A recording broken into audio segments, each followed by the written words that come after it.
Hello, this is a guy who likes fanfiction and is too lazy to read, so here is Into the Blue in audio form. Check the description for the links to the author. Chapter 6. Fire spreads below Dimitri's feet. He remains paralyzed in place as he stares at the scene before him. Why didn't you save us, Dimitri? His father watches him with despairing eyes. Father, his voice comes out minuscule, just like the child he used to be. Because of you, we're gone. His eyes darken as they pour blood. Just like she is now. His father vanishes. Don't go. You can't even save her. Glenn appears next to him, bloodied from head to toe. His red-stained hand lays on Dimitri's shoulder. You live, yet you make all of us pay in blood. No, Dimitri breathes out.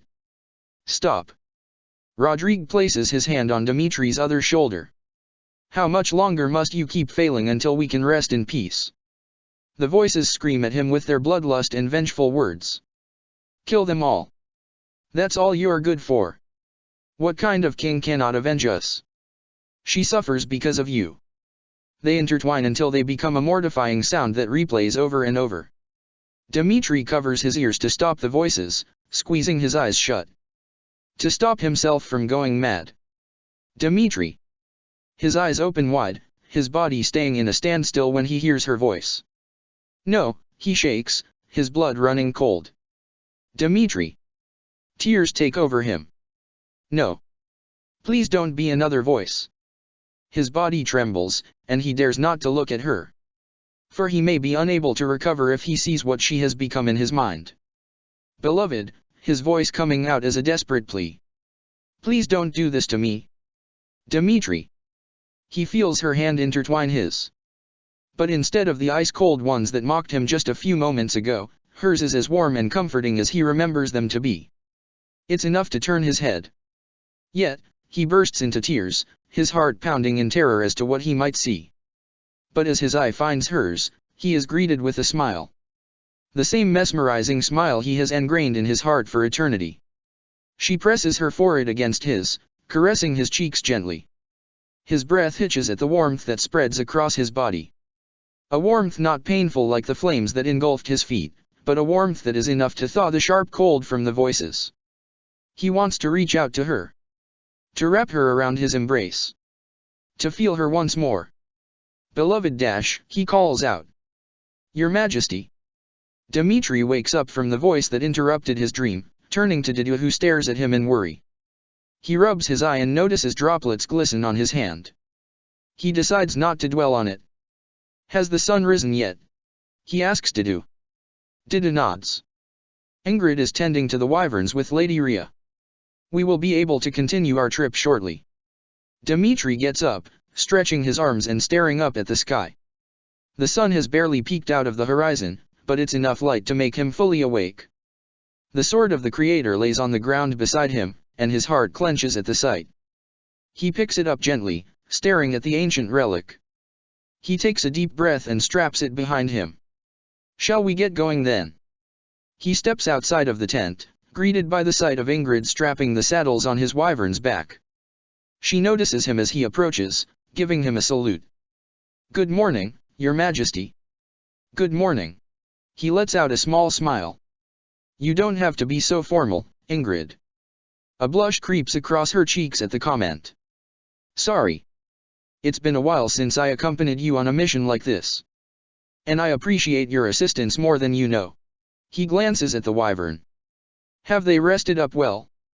Yes. Lady Rhea fed them early this morning. They should be able to fly for 4 hours before we reach our next stop. Fantastic. Dimitri nods. He glances at Rhea, who straps the saddle to her own wyvern. She's out of her usual monastery clothing, instead wearing a flowy white robe covered by a chest plate made of gold, and a white cape encloaks her body. She catches his eye, nodding at him in greeting, and he does the same. Before he can get on his wyvern, it starts to roar. Calm down. He says, caught off guard with its sudden distress. What is the matter? A breeze blows from above. Your Majesty, look.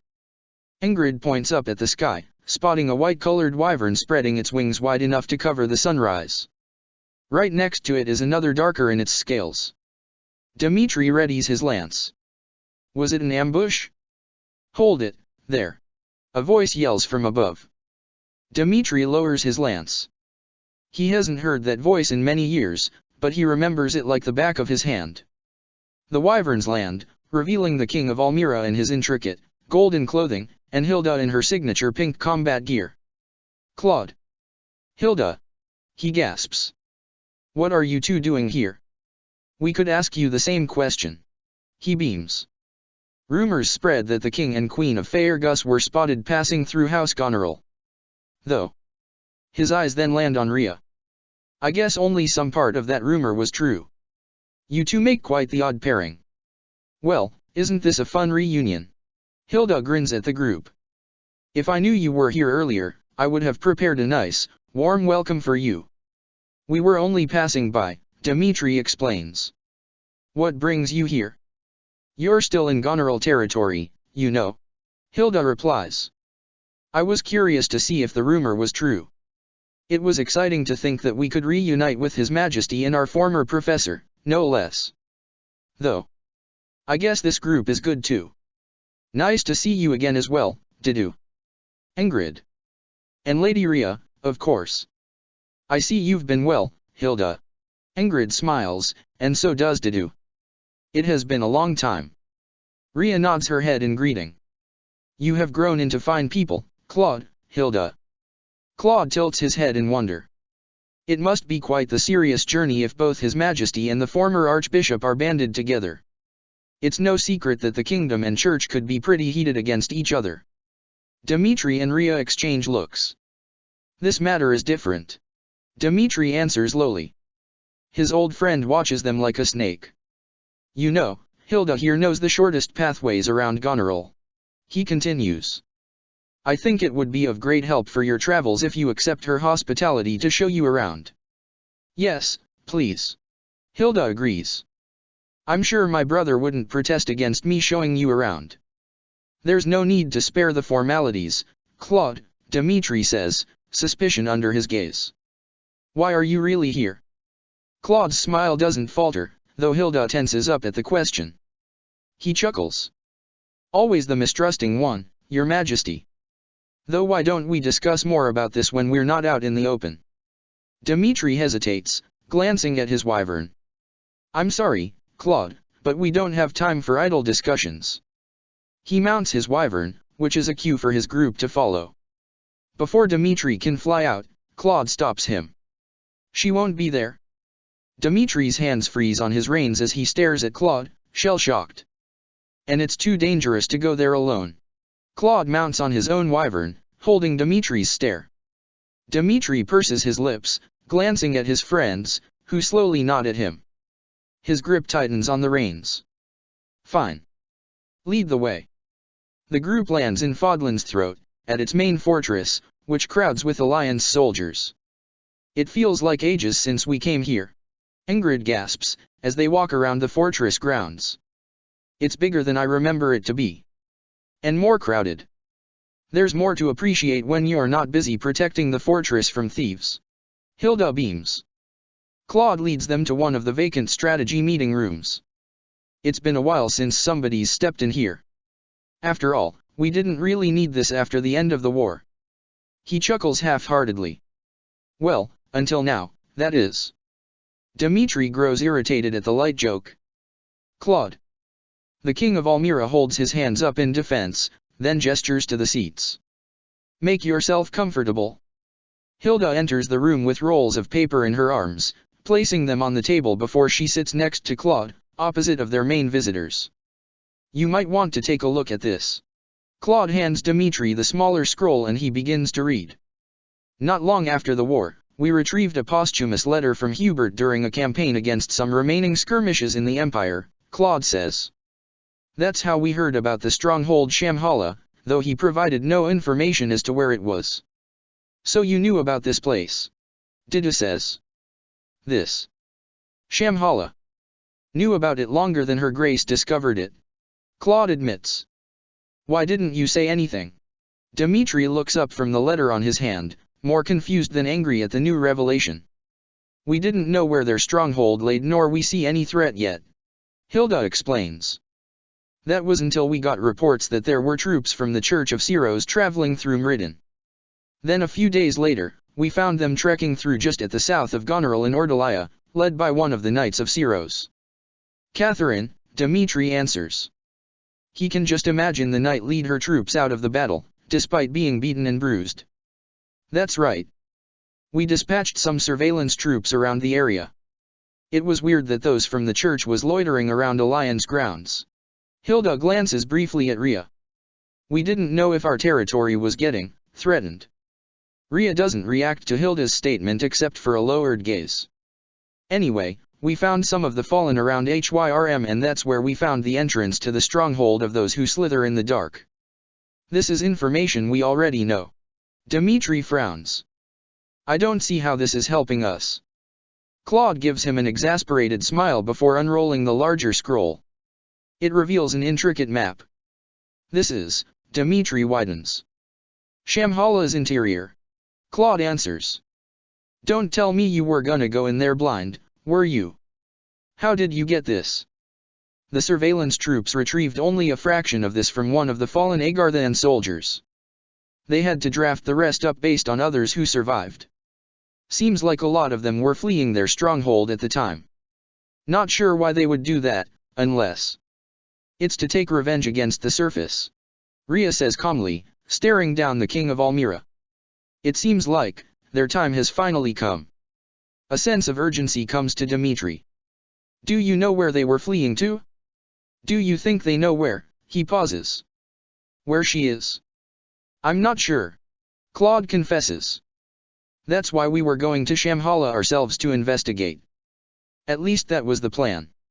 I'd say we're lucky that they spotted you around here. But what's in it for you? Dmitri asks. Their stronghold is too close to Goneril territory. Hilda explains. We know how those who slither in the dark sided with the Empire during the war, so we see the risk they pose. Call it self-defense, if you will. Claude adds. As I said, they've fled to who knows where, and it's best the Alliance gets ready for anything. I mean, it wasn't just the Empire or the Church that they plotted against, but the Kingdom too. How's the Alliance any different? Wait, Dmitri pauses. There's something in the way Claude says it that makes Dmitri think that he wasn't referring to Bylitha's disappearance.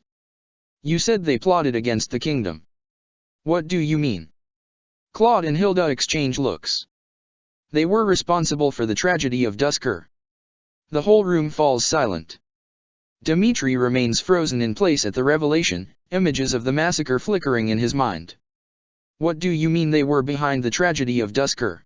Ingrid asks urgently. How do you know? Thank Lysithea, Claude says, a rare solemn frown overtaking his features. You must remember about Flane's kidnap during our academy days. It's true that those who slither in the dark kidnapped and experimented on a bunch of kids. Lysithea was one of them. A newfound somberness fills the room at the mention of their former classmate's name. She tried to recollect her memory for us on the experiments. She told us it's how she possessed two crests. But, Hilda's eyes become clouded. In exchange of her lifespan. Claude rubs a comforting hand on her back. If you notice, Lysithea had white hair. Just like Edelgard's. It clicks in Dmitri. You're saying Edelgard was experimented on as well? Claude nods. It's why the war came about. The war was just another phase for those who slither in the dark to reach their end goal. It's why they sided with the Empire. They used one of their fellow experiments to basically orchestrate a war that can destroy Fodlan as a whole. And Cornelia was a part of those who slither in the dark. It's why she scapegoated you, Dmitri, all those years ago, for the murder of your uncle Rufus. They wanted Cornelia to have more power within the government and destabilize Faerghus, just like how they wanted to destroy Fodlan. So the people of Duskur, did his eyebrows furrow, were used. Claude's expression darkens. As outsiders, my friend, we are too easy to be used as pawns. Dmitri swallows thickly, processing all the news. He doesn't know how true it all is, but it's not unbelievable, especially since it confirms his belief that the people of Duskur were not the main culprits of the incident. For so many years, he tried to find the truth of the tragedy of Duskur. But it had to take losing his wife to get there. So it was a threat to the kingdom, after all. Dmitri glares at Ria, who only looks straight ahead. The stoic face she wears only angers him further. You have nothing to say for yourself. Dmitri sneers. What is there to say? Her gaze lowers. I only did what I thought was best for the church. At the expense of other innocents? You're no better than those who slither in the dark. His glare becomes icier. If you only told us, we could have combined our efforts to protect the people. To protect Byleth. He stands up from his seat abruptly. If you have a problem with the way we run things now, the way the current archbishop runs things, then I suggest you take over the role instead of letting her suffocate under your control. He storms out of the room, ignoring Ingrid, and Didis calls after him. Hey, friend, you okay? Claude asks. Dmitri glances at him before staring back out to the sky's horizon as he leans on the balcony. I'm sorry, Claude, that you had to see such an unbecoming scene. He waves it off. It's fine. It's not the first time the church angered a king. Dmitri huffs out a laugh, remembering all the heated arguments they've had with the church after the war. I suppose it is not. Claude lets out a small smile. They're a powerful force, the church. It'll be hard to change that overnight. But, well, Teach has a way of doing things, doesn't she? Still addressing her as our professor, Claude. Dmitri asks. It sounds a bit strange now that we're married. Claude laughs. I would have thought you would find it strange because she's literally the most powerful being in the world. But you were always tailing after her, I guess I shouldn't be surprised. They stare at the ground below from the balcony, watching the soldiers as they roam and bustle around. Even the Alliance troops find Teach to be a beacon of hope. Claude says. I know a lot of people gave you both slander now that she's the Archbishop and the Queen. But I see it's a good thing, having somebody who looks after the interests of all groups.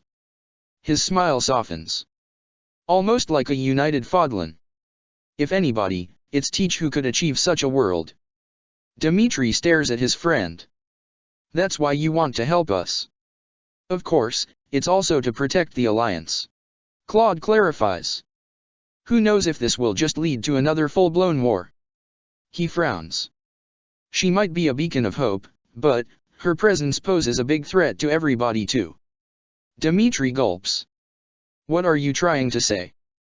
Come on, Dmitri, you should know. Claude shoots him an incredulous look. Holding two positions of power is a recipe for disaster. As dispassionate as she can be, it's not perceived like that to the public eye.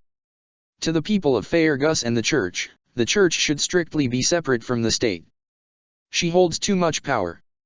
Honestly, it amazes me as to how this arrangement even happened in the first place. She has always been held in a precarious position. Attracting enemies left and right, keeping secrets to avoid conflicts of interest. I doubt that it was any easier on you either. It would have been best if she just picked a side. I know that. Dmitri grunts. After all, it's not a conversation him and Byleth are unfamiliar with. More times than not, they always dealt with some kind of pushback whenever they had round-table discussions on the restorations of Fodlan. The Western Church has mobilized again, Duke Karen said in one of their summits. They're currently attacking Karen territory and blocked passages between Faerghus and Gareg Mach as we speak. The Western Church again. Dmitri frowned, reading through the reports. Their attacks are usually within Imperial territory. Why are they suddenly in Faerghus? They seem to be after one of the hero's relics. The Sutunger's mystery. After we announced the policies around the abolishment of the crest system, it seems like they're using that as an opening to steal it. It should be expected that they would be a disturbance to our plans. Sylvain, the Margrave of Gautier said. We should free up the passages at once. There are a lot of territories between the kingdom and Gareg Mach that we have formed trade routes in. Prolonging this could impact our progress in post-war restorations too. I will request for Seath to send some of the Knights of Syros to defend your borders. Byleth said. We will send some of our soldiers as well, Dmitri added. I'm afraid that is not necessary, Your Majesty, Byleth told him. The Western Church is a threat usually handled by the Central Church, and it's important for us to resolve it in order to build up our reputation that was corrupted by the Empire during the war. I suggest to continue focusing your militia manpower towards the restoration of the kingdom. But this is also a threat to our progress towards the abolishment of the crest system. He defended. If passages between Faerghus and Garreg Mach are blocked, it is going to stall summits within Karen regarding the reclamation of the heroes' relics, which will then be brought into the possession of the Central Church. Byleth retorted. If I may add, Your Majesty, Your Grace, Duke Karen said. After this invasion, it has become clear to me where my stance lies towards this newfound policy. Our possession of Suttungur's mystery is crucial to defend ourselves, and it has been a tome that has protected us for centuries. I request that we keep it in our possession. If we reclaim it, the Western Church will be less of a threat to you. Byleth said. Their efforts will be more concentrated towards us at the Central Church, and that can also begin our reparations and unification of the Church. Then what of the kingdom? The Duke argued. These relics were wielded by those who use crests to protect their land. Should you have it within your possession, wouldn't that make the Church a threat, dare I say, too powerful for a religious entity? I assure you, we only have the best interests of the kingdom in mind. She responded. With all due respect, I cannot be reassured by empty promises, Your Grace. Duke Karen looked at her with crossed eyebrows. Crests and relics are necessary, and our system has worked for decades. It has also been the reason for war and inequality throughout the land. Dmitri interrupted, now taking the Archbishop's side. I understand your concerns, Duke Karen. However, we believe it is in our best interest to abolish the use of relics in Fodlan if we are to achieve the peace we so desire. We will find ways to better allocate your resources and provide protection without the need of a relic. We can station Fhirdiad soldiers if need be. Duke Karen stared at the people in the table. The kingdom and church, hand in hand. He sneered. Tell me, Your Majesty, did this conniving archbishop persuade you to go against the ideologies of the kingdom? Dmitri noticed how his wife froze at the comment, and it's enough to make him stand from his seat. I believe you should keep your conduct in check, Duke Karen. Dmitri glowered at him. Your Majesty Byleth said urgently. Her grace is too powerful. And it seems more so that she prioritizes her duty to the church than to our kingdom. Why don't you consider that this will only be so she can concentrate her own power Enough. Dmitri bellowed, but Duke Karen did not back down. She wields the sword of the Creator, does she not? Does she not continue to use it? Is she exempted from the policy on the possession of a relic? I assure you, once this is done, every relic will be sealed away, including the sword of the Creator. Byleth promised in haste. I have no choice but to comply, considering that my house is under threat. He shook his head, now revealing his weariness. But this invasion we now face will only be the beginning of many should you proceed with this policy of yours. He gazed at Dmitri next. Think about the kingdom, Your Majesty. We refuse to have decisions made by your emotions. He noticed the face of worry she wore when they rode on their horses together after the meeting. He didn't know how it started, but it became a habit for him to study his wife's demeanor every time they walked together out of the meeting room. I hope that the Duke's words are not overtaking your mind. He frowned, stroking her hair once they dismounted on their steeds. She shook her head. I could care less about comments like that. That is not what I'm worried about. Then what is it that you're worried about? She frowned. Time keeps passing by, yet our union is still scorned by many and it's only getting worse Dmitri held her hands to his chest in haste. And I will tell you as I always do, that is the fault of the nobility. It was not enough to soften the frown on her face. So he squeezed her hands in reassurance. We promised to make a better kingdom together, and this policy is what we both agreed on. Please, do not doubt yourself. It will take time, but soon, they will realize that what we're doing is for the better livelihoods of the people. And if it took time for his beloved to believe it wholeheartedly herself, he would reassure her 1,000 times over. But now, he wonders if he can even reassure himself. Not when he has no clue where his wife disappeared into. If she is in danger or ceases to exist entirely. After all, what kind of Fodlan will be better if she's not there to see it? We always thought, her position as Archbishop and Queen was a way to further strengthen the alliance between the kingdom and the church. Dimitri tells Claude. We thought that we could speed up reparations if we combined our efforts. And I'm guessing that a bunch of noble folks didn't agree. Claude asks. Dimitri shakes his head softly. No. Claude places an affirming hand on his shoulder. We can't please everybody, Dimitri. But know that what you and Teach decided was not the wrong decision. There are many who believe in the both of you too. His face grows serious. Unfortunately, though, this situation is one of the consequences of your decision. But don't let this falter you. You know Teach has a way of turning things to her favor. Even so, Dimitri clenches his fists. He doesn't want to take his wife's capabilities for granted. There's no time to waste, I know. Claude nods. He walks back on his way to the strategy room that Dimitri stormed away from. Come on, let's regroup and make a plan. We don't want to keep Teach waiting again, do we? The image of his wife from his dream comes back to him, smiling at him, egging him on. No, we don't. He tells himself before following Claude back inside. Chapter 7. Commanders of the Imperial forces are called to gather at the main hall of their military base. Byleth is not sure why she is now considered to be within their mix, but she has no complaints. If this helps her gain more intel on the war, then she should continue to remain credible to the Empire. The Emperor and her aides stand in front of the troops. Hubert gives the troops his usual steely gaze. Prepare yourselves. Arundel territory is not far within our midst. It is of our utmost priority to reclaim it after the fall of Gaspard if we want to turn the tides to our favor once more. The troops murmur in agreement amongst themselves. Byleth observes them discreetly, noticing the high morale within the soldiers. Ever since the predicament of Lord Lonato, Gaspard soldiers have been high in motivation to take vengeance against the kingdom and reclaim Arundel territory. However, we must remain on guard. It is an entirely different enemy that we will be facing on this upcoming battle. Who are you referring to? Byleth asks him. He crosses his arms. Opposers of the Emperor are approaching Arundel to gain claim on the territory as well. Particularly, Duke Aegir, who seems to be in alliance with those who slither in the dark.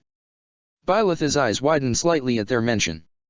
Finally, she has the chance to find leads on Thales. For some time now, the Empire has been infested with darkness lurking within its people who disguise themselves as loyalists. Edelgard grimaces.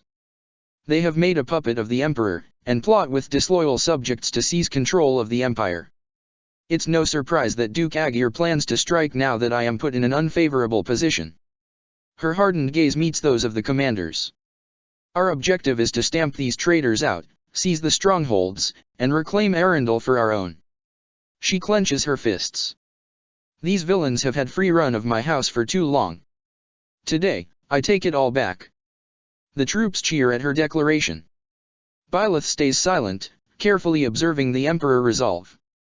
It's obvious that her frustration has grown ever since they failed to protect Lord Lonato, yet the determination in her eyes remains as fierce as it always has been. She always knew Edelgard to be ambitious and full of drive to achieve her mission. But it's the first time she gets to see it up close. It leaves a bittersweet aftertaste in Byleth's mouth, wishing that Edelgard poured that ambitious spirit of hers where it did not involve a full-blown war. Hubert begins to assign orders to the commanders for the upcoming battle, while Byleth patiently waits by her seat. Though it's the Emperor herself who approaches. I have arranged a leading squadron as we seize the strongholds. Edelgard tells her. I want you to be a part of it. Byleth's eyebrows raise in amusement. Me. She nods. Your talent has been proven necessary in maximizing our odds of victory. Though, of course, you will be assigned alongside those within the Imperial ranks.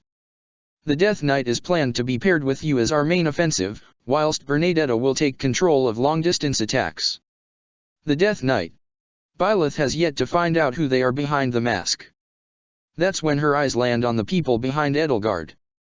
Her eyes widen at her former colleague holding the Death Knight's helmet in his hands. You are Dash. Juritsa wears a distant look on his face, gazing past her. She clamps her mouth shut. So Juritzai is the Death Knight after all. She had her suspicions, but she also thought it would have been an Agarthan behind such immense prowess. It is jarring to see her theories confirmed now. Why am I even taking the lead? Bernadetta's face blanches at Edelgard's statement. Because you are our most valued long-range fighter. Edelgard turns to look at her. The strongholds consist of catapults, which will require command from one with impeccable precision and skill. There is no one other than you who fits this task. Bernadetta squirms. I guess I have to do what I can, though. For the Empire. Juritzai lets out a sigh. Yet another battle. I wonder, will this be where I walk to my grave? Eep. Bernadetta fidgets frantically. Please don't talk about death. I don't want to die. Byleth eyes Edelgard, who frowns exasperatedly. She starts to wonder if the leading squadron arranged is capable of claiming the victory the Emperor desires. Byleth walks alongside Juritzai in the front lines during their trek to Arundel. Is there a problem? He turns to her. It bothers me that you continue to gawk at me like that. She blinks at him, tilting her head. Are you really the Death Knight? I am. He nods. And I am not. At the moment, I am Juritzai von Hrym. Her eyes widen at his surname. Mercedes always brought up having a brother with such a vague description. Could it be, because she knew he was the Death Knight all along? The Emperor and the army know me only as the Death Knight, he continues. But he is merely an illusion, a demon who resides in my heart. He is not me. Not who I am at my core. He thrives and feasts upon blood, death, suffering. So while I walk to this next grave where we spill yet more blood, as I walk here and talk with you in solitude, I prefer to just be myself. Juritzai. I would like to be who I truly am. She nods in sympathy. There's something too real and grounding to see that behind the terrifying monster that obliterated half her forces in another life, is just another human assigned in war. Arundel is within sight. Byleth spots the blue banner of the kingdom waving against the wind. The kingdom knights are here.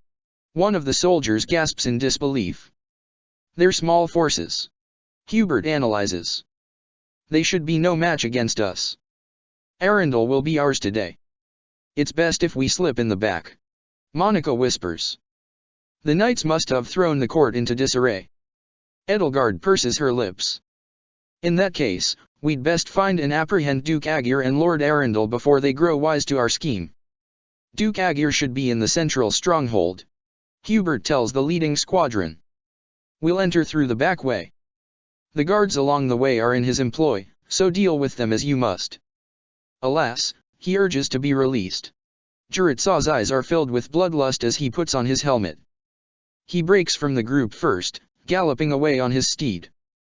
Edelgard and Byleth exchange looks and nod, following after him. Byleth barely has to cut down any foes. Not with Juritzai, the Death Knight, doing most of the action, slashing them down effortlessly with his scythe as he approaches closer and closer to the central stronghold. Over there. Byleth points at the bald man in his imperial armor. Edelgard's glare intensifies as she spots the traitor. Surrender, Duke Aegir. Duke Aegir turns to them abruptly in shock. What in the? No. Seal the gate, now. Byleth dashes towards him, but she doesn't make it in time as the doors close. Well, this complicates things. Edelgard's eyebrows narrow. We'll have to cut around through the east strongholds. She doesn't have to say it twice. Immediately, Byleth makes her way around, passing through the northern bases, cutting through the Empire's minor forces under Duke Aegir's reign in one swoop. Send soldiers to the east. Duke Aegir orders. Use the fire orbs. I don't care if you bring the place down around us, just do it. Fire orbs? Byleth scans the fire orb stations around the strongholds. She has to deactivate them from tearing the place down to ashes. Then her eyes hyperfixate on a figure by one of the stations. He is not exposed in his true form of pale skin and white beady eyes. But the form he takes as Lord Arundel with his long hair and menacing gaze is unmistakable. She turns to Edelgard. Those who slither in the dark are here. What? Hey. Edelgard calls out to her as she breaks ranks. Hold on. She dashes towards her sworn enemy. He breaks his concentration from the station up to her. Thales, in the form of Lord Arundel, now looks at her in bewilderment. Found you, Byleth growls in frustration, taking a large leap to strike him down. Thales. He evades her attack, countering with a dark spell of his own. Byleth deflects it with her bare hand, rage consuming her. His eyes widen in shock. Impossible dash. Her crest flares up and her sword starts radiating with flames. She manages a hit on him, the flames taking over his cloak. He groans, throwing spell after spell, but Byleth charges through, aiming for another hit on him. No. He hisses. I have to act. She almost lands a blow on his head, but at the last minute, he forms a shield. You're supposed to be dead. He growls.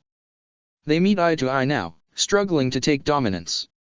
Undo this spell of yours, Byleth orders. Or you will meet your end. There is no escape now, Felstar. He grins despite his struggle against her. This is the real universe. One where the darkness will prevail and achieve their revenge. Spare me the lies. You cannot go back. His voice remains calm. Time has changed into a universe so unrecognizable, yet it is one and the same.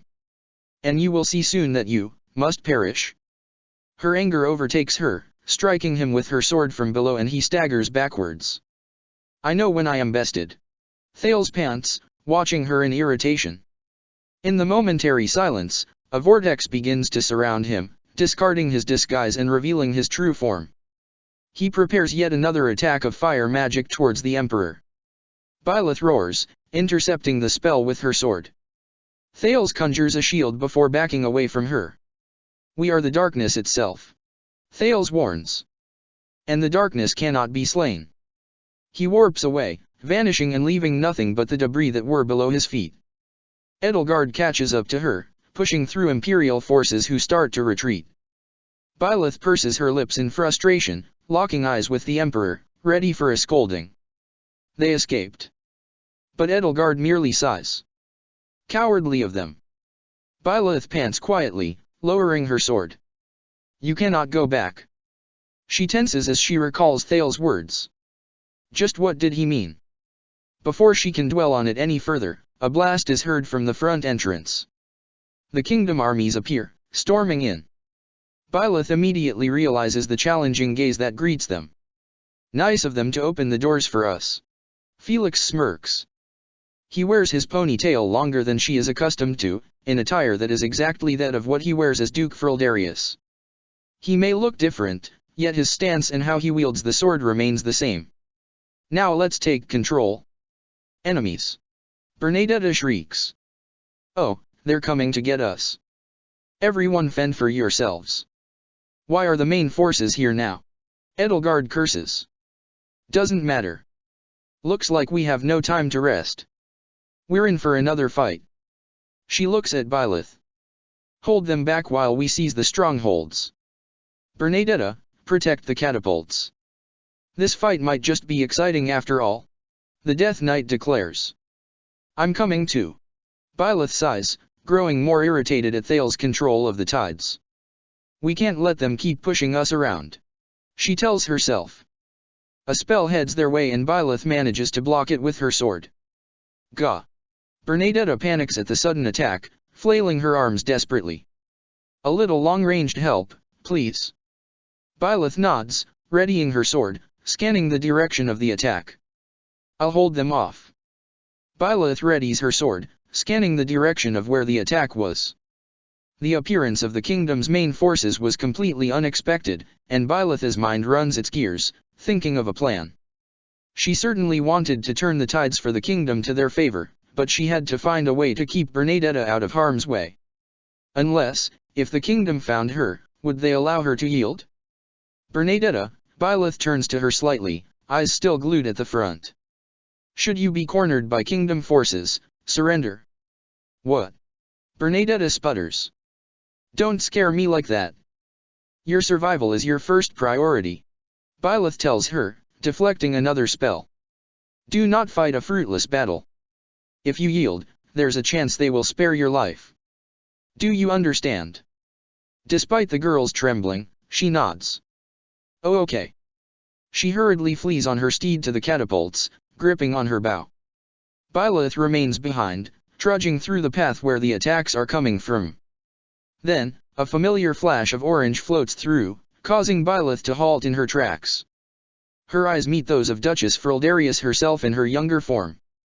Annette stares at Byleth like a deer in headlights. Ashen demon, she mutters. Her feet now touch the ground, standing still like a statue. Byleth curses to herself, alarmed. The girl stands alone with no battalion nor backup. Why is she alone? She doesn't want to go one-on-one against her like this. It will be difficult to back away from the fight that way. Byleth touches the hilt of her sword, studying if she needs to defend herself against the mage. But, to her relief, someone picks up on their encounter. Annette. Ash yells after her, immediately grabbing onto the girl's wrist and running the opposite direction. Ash shoots a look her way, still on guard, as they run away. Byleth, remembering her exchange with him at Gaspard, relaxes her stance. Her eyes remain locked with Ash's until he finally breaks his gaze and focuses on the path away from her. Care for another one-on-one? Byleth turns, immediately blocking the sword that comes her way. She peers at the purple-haired man holding the sword and she smirks. A rematch, then. Good. Shay fights with the same vigor as their previous battle, coated with the same amount of bloodlust. It seems like Ash hasn't informed them about her message. Or perhaps he did, but this mercenary just truly despises her. Nevertheless, she can't hold back too much unless she's asking for a death wish. The two clash swords like a rather familiar dance. Byleth had to admit, but there is some thrill in dueling a mercenary like him. Someone who fought with dirty tricks, unlike the air of nobility the knights carried in their battles. It feels nostalgic to her, in some ways. But she doesn't reminisce for too long. There are bigger stakes she had to focus on than a mini squabble. She makes some distance between them before summoning a fire spell towards him. It obviously takes the man by surprise as he barely evades the balls of fire that head his way. What the desh, he gasps. She's about to retreat when she sees a flicker of blue and silver from afar. We can't let them seize the central stronghold. Her breath hitches. Dimitri dash, she shifts fully at the direction of his voice, a wave of adrenaline suddenly coursing through her. The wave mixes with so many feelings that suddenly emerge to the surface. Feelings of yearning. Of relief. She realizes then that she has disappeared from her world for far too long. Her feet move her towards him without any thought. If she can only reach him, maybe. As if I'll let you anywhere near him. Shay slashes down his sword. She staggers back, bringing herself back to reality as the sword grazes her torso. Not bad. Byleth acknowledges, staring at the cut in her armor. But I'm not done yet. She rallies from their duel, rushing to the central stronghold, where Dimitri was heading just a few moments ago. Goosebumps prickle her skin as her mind runs blank. Just what will she say to him once she sees him? And will he listen to her? Will he even trust her? Before she can take another step, a scythe hits the ground, blocking her path. She looks up at the wielder, the Death Knight, who glares down at her through his mask. I make for the central stronghold. The Death Knight challenges. My prey awaits. She tenses at his order. But, no, The Death Knight only holds her gaze, and she tightens the grip on her sword as she senses the bloodlust that oozes out of him. He means to kill them. To kill them all. But if it were her taking over the central stronghold, she will be expected to be the one to kill them, won't she? No, it's not them she should be worried about. In fact, they will expect to kill her. They're strong enough to. She has to make a gamble.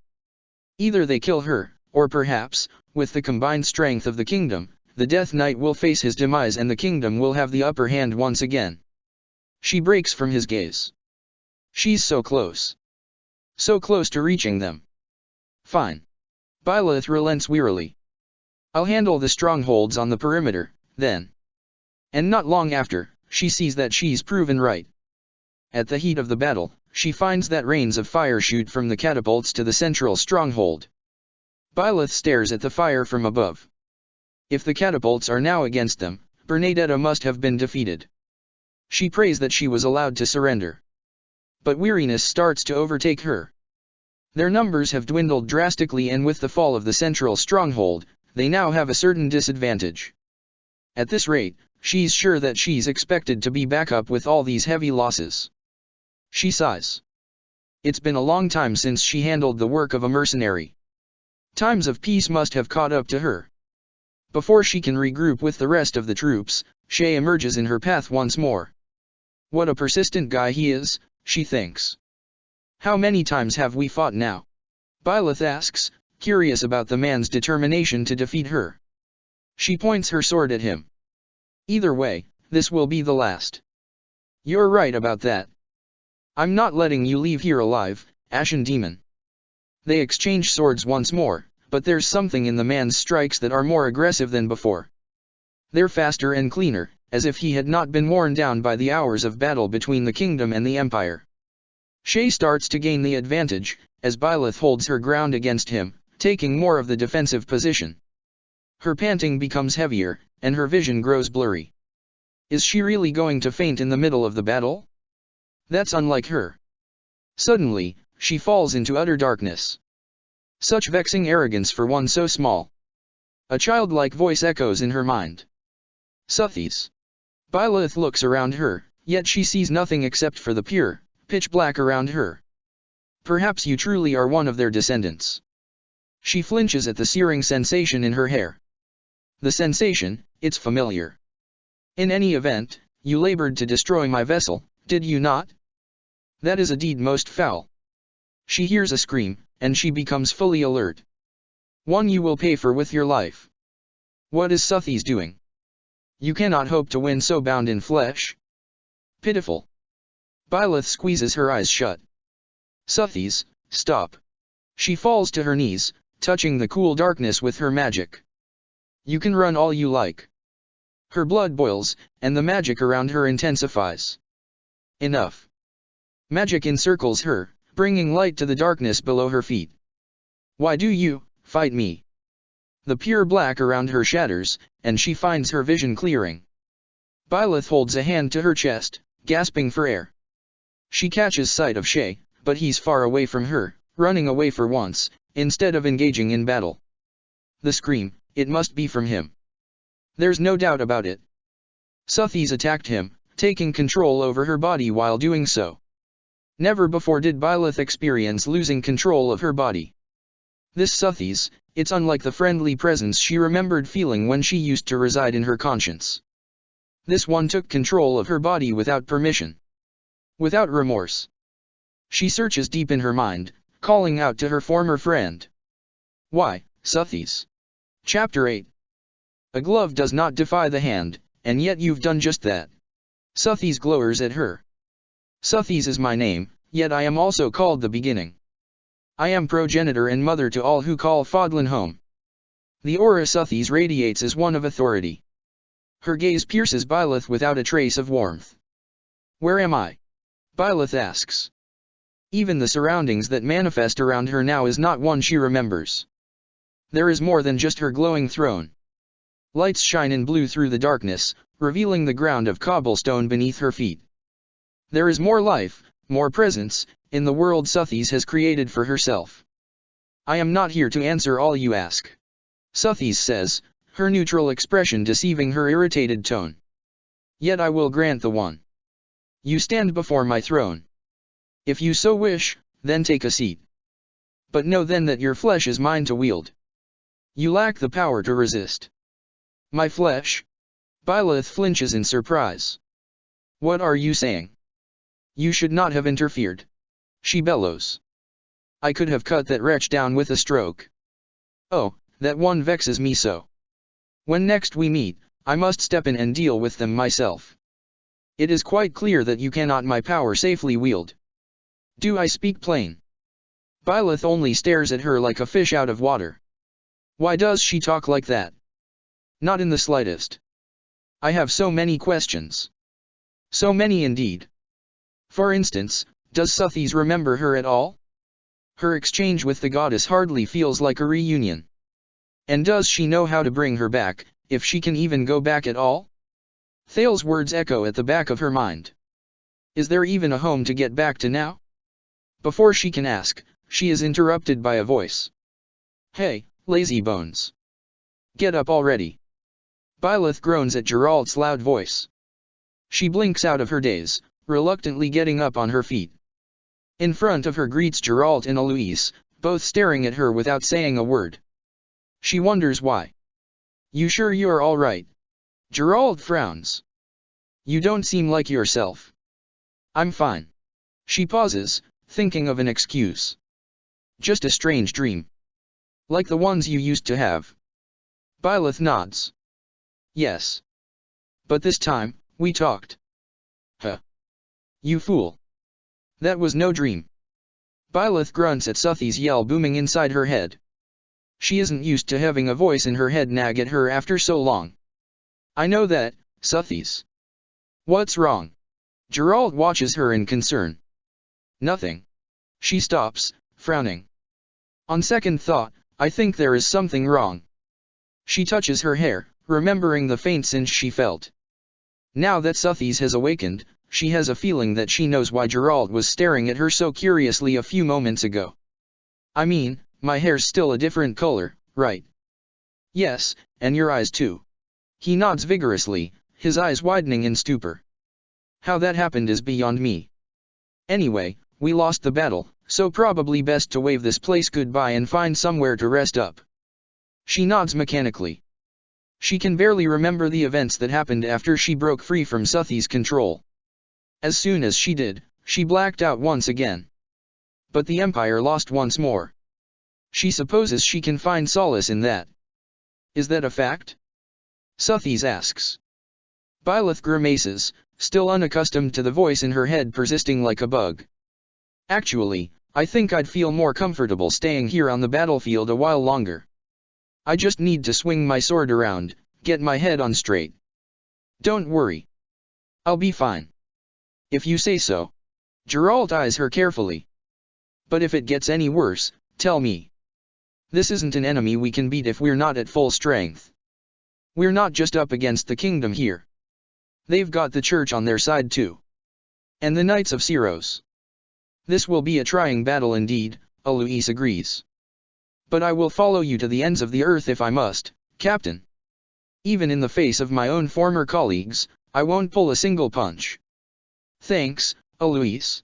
Geralt acknowledges. I know it won't be easy, but the Empire's shoving a lot of gold in our pockets for this. We've got to deliver on our end of the deal.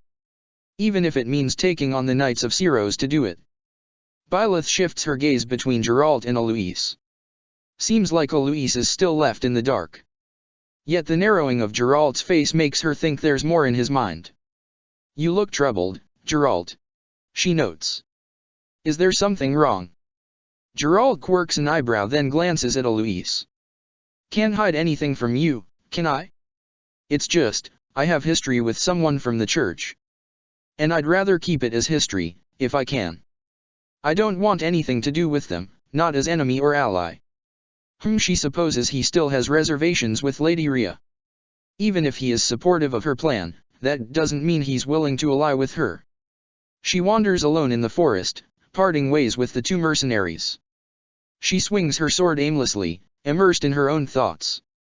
So. Byleth starts to speak in her mind, twirling her sword around to shake off the awkward feeling inside of her. Humph. Suthy's huffs. Go on then. Out with it. Do you remember me, Suthy's? Remember you? She pauses. What is there to remember? Byleth's sword freezes mid-swing. Do you truly not remember? Don't act coy. All sides of time are revealed to me. There is nothing for me to remember nor is there anything for me to forget. I have awakened in you, transferring my consciousness over centuries such that I can be reborn. Byleth's eyebrows furrow. But my world. She lowers her sword. Slight tremors take over her body. So Thales told the truth. That beast from the darkness? Suthy's hisses. Those who seek revenge against the goddess only spew lies. Do not trust him for a second. But there is no other possibility. Byleth rests against a tree to maintain her composure. If you have forgotten everything, what's to say the world I belonged to exists anymore? Or existed at all? The goddess in her mind pauses, and each second that passes by in silence causes Byleth to spiral into more and more scenarios. Compose yourself. Suthis chides. The ice that runs in your blood is interfering with my thinking, I'll have you know. Byleth grunts, rubbing her temples. But this world you speak of does intrigue me. The goddess ponders. It is pointless should you continue to mope about. You must seek for answers. Suthi's voice lowers back to her calm tone. And if it is what you speak of, that I have been removed of my memory, then it must be the doing of the force within the darkness. I do sense it so. What do you feel? I do not know. Suthis admits. An interference. Something intangible is lurking within, seeking for me. For you. So you admit it now. There's something wrong. I did not know my vessel had such a smart mouth. You managed to aggravate me. I am the progenitor, mind you. She huffs. Still, should you wish to find your answers, you may accept my power. What power? Her eyes widen. The divine pulse? It strikes her now how long it's been since she was last able to use it. The realization makes her miss its convenience. So you know. A hint of surprise laces Suthi's voice. However, granting that power means I wield your flesh. Should you accept, it will help you achieve the victory you desire. Byleth tenses up for a moment. The memory of Suthi's taking over her body during her exchange with Shay comes back to her. It may be power, but she surely felt a lack thereof while she was entrapped in the ominous darkness. She takes a deep breath, sheathing her sword. Sorry. Byleth begins to trek back to the base camp. But I have no interest in your power if you do not wish to truly help me. You lack the power to resist. Then I will resist for as long as I can. If Suthis had her physical form, she would be glaring at her. The goddess remains quiet for the rest of the journey back. Edelgard slams the table in frustration, seething with a quiet fury. We're losing too much ground. She hisses. The alliance has turned against us. And soldiers are yielding one by one to the kingdom. Petra, Dorothea, Bernadetta. Just how many more will turn against us? Byleth only observes the Emperor in silence. Over a moon has passed, and day by day, she notices Edelgard's composure chip away, turning into borderline desperation. It is just like him to turn Imperial forces against their own allies. Edelgard glowers. A low tactic to waver Empire loyalty, yet a cunning one all the same. And now they march to secure Arianrhod. They have the advantage now that they have grown in numbers. But if they successfully capture Arianrhod, then the tides of the war will certainly turn in their favor. We cannot even request for Count Bergli's assistance now that he's trapped in Gloucester territory with Caspar. The alliance and kingdom coming at us at once, this complicates things. Edelgard's eyes grow weary as she glances at Ferdinand. Give me the status report. This might actually lift your spirits up, Your Majesty. Ferdinand gives her an encouraging smile before reading the report. We have been informed that there has been an invasion from Sreng in the north. It seems like it has cut off contact with the Margrave Gautier and his forces as well. Edelgard hums, tapping her chin. House Gautier is indeed a valuable asset for the kingdom. That surely cuts their forces by more than a third. Not only that, Byleth notices Ferdinand's excitement grow. It seems like Dimitri was not reported amongst the ranks of the kingdom troops in Arianrhod. Not reported. Edelgard's eyes widen. Don't tell me he went for Ferdiad to examine the situation himself. It seems like it. He nods. What's even more important news, however, is that he has disappeared for 3 weeks now. It has been rumored that he has been captured at the capital. Both women turn abruptly to him. What? They gasp in unison. We don't know who exactly is behind this, but it's been reported that tensions have been amplified between the king and those in service of the royal family. It's likely that this is an intra-party dispute. While the life drains out of Byleth, the opposite occurs for the emperor. If that's the case, it must be the bidding of those who slither in the dark. How are they involved in this? Byleth presses.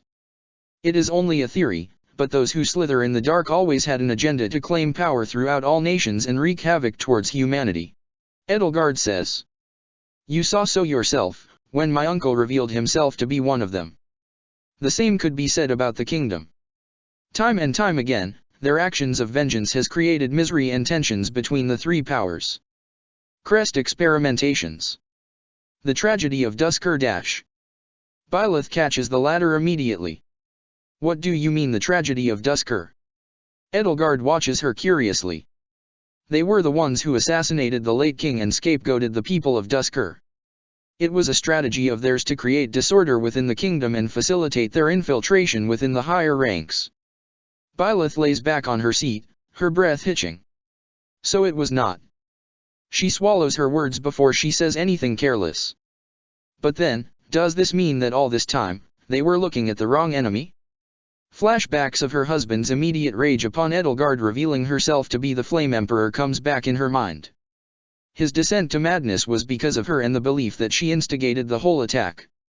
All this time, could it have been prevented? In any case, thank you for the report, Ferdinand. Edelgard continues, a small smile now forming on her lips. We should use this as an opportunity to gain traction against the kingdom and alliance. Please inform Hubert that he be dispatched to the Great Bridge of Myrddin with our smaller armies. If we can break the alliance's siege and save Count Bergliez, we might be able to seek his assistance in seizing Arianrhod. She turns to face Byleth, who tries to suppress the embers burning her insides, and the bile that rises in her throat. We will need to seek your aid once again as we march to Arianrhod. We must have our most elite soldiers for this battle. With the king absent, there is no better time to strike than now. She only nods numbly at the leader she wishes she does not serve. Byleth walks alone in dusk with a satchel strapped behind her back, away from the base camp. Her glare sets down the narrow path of the woods, stretching down to the unknown. Each step grows with more purpose and thinner patience. The king is gone. Captured at best. Dead at worst. A buried memory of finding him in the goddess tower, all bloodied and having escaped the grasp of the Empire's execution, comes back to her, and it's enough to make her chest tighten. He was within her grasp. She was so close to reaching him. Yet all she has of him now is the flicker of his blue cape that waved in the wind as he sped past her. The azure ribbon that wrapped his strands of gold. She did not see his face. Even if it is etched in her memory, from the azure eye that always stares at her with fondness to the smile that graces his lips when he greets her from the kingdom gates, she longs to see it again. But fate is cruel. Here she is, allied with the Empire and betraying all she swore fealty to. Even if it was beyond her control. She abandoned them again. Just like when she fell down that abyss 7 years ago, slumbering while her students bore the weight of the war all on their own. And if she can't return, then what was the point of everything her and the kingdom went through?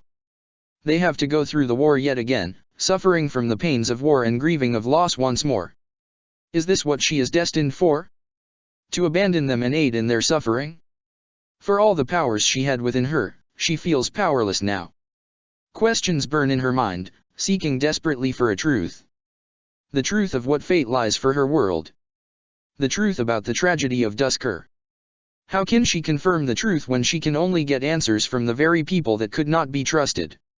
When even Suthies herself cannot give it to her. Suthies remains silent in her head, unperturbed by Byleth's internal anger. But it doesn't stop her mind from drowning in a haze of her own guilt and her sight turning blind as she continues aimlessly down the muddy path. She knows no answer. She has no plan. Not anymore, when she does not know if what she's fighting for can even be called real. There's a rustle in the bushes and a battle cry that emerges from it. Byleth clashes her sword against the enemy that now appears before her. Another two come from the other side, both equipped with bows and arrows.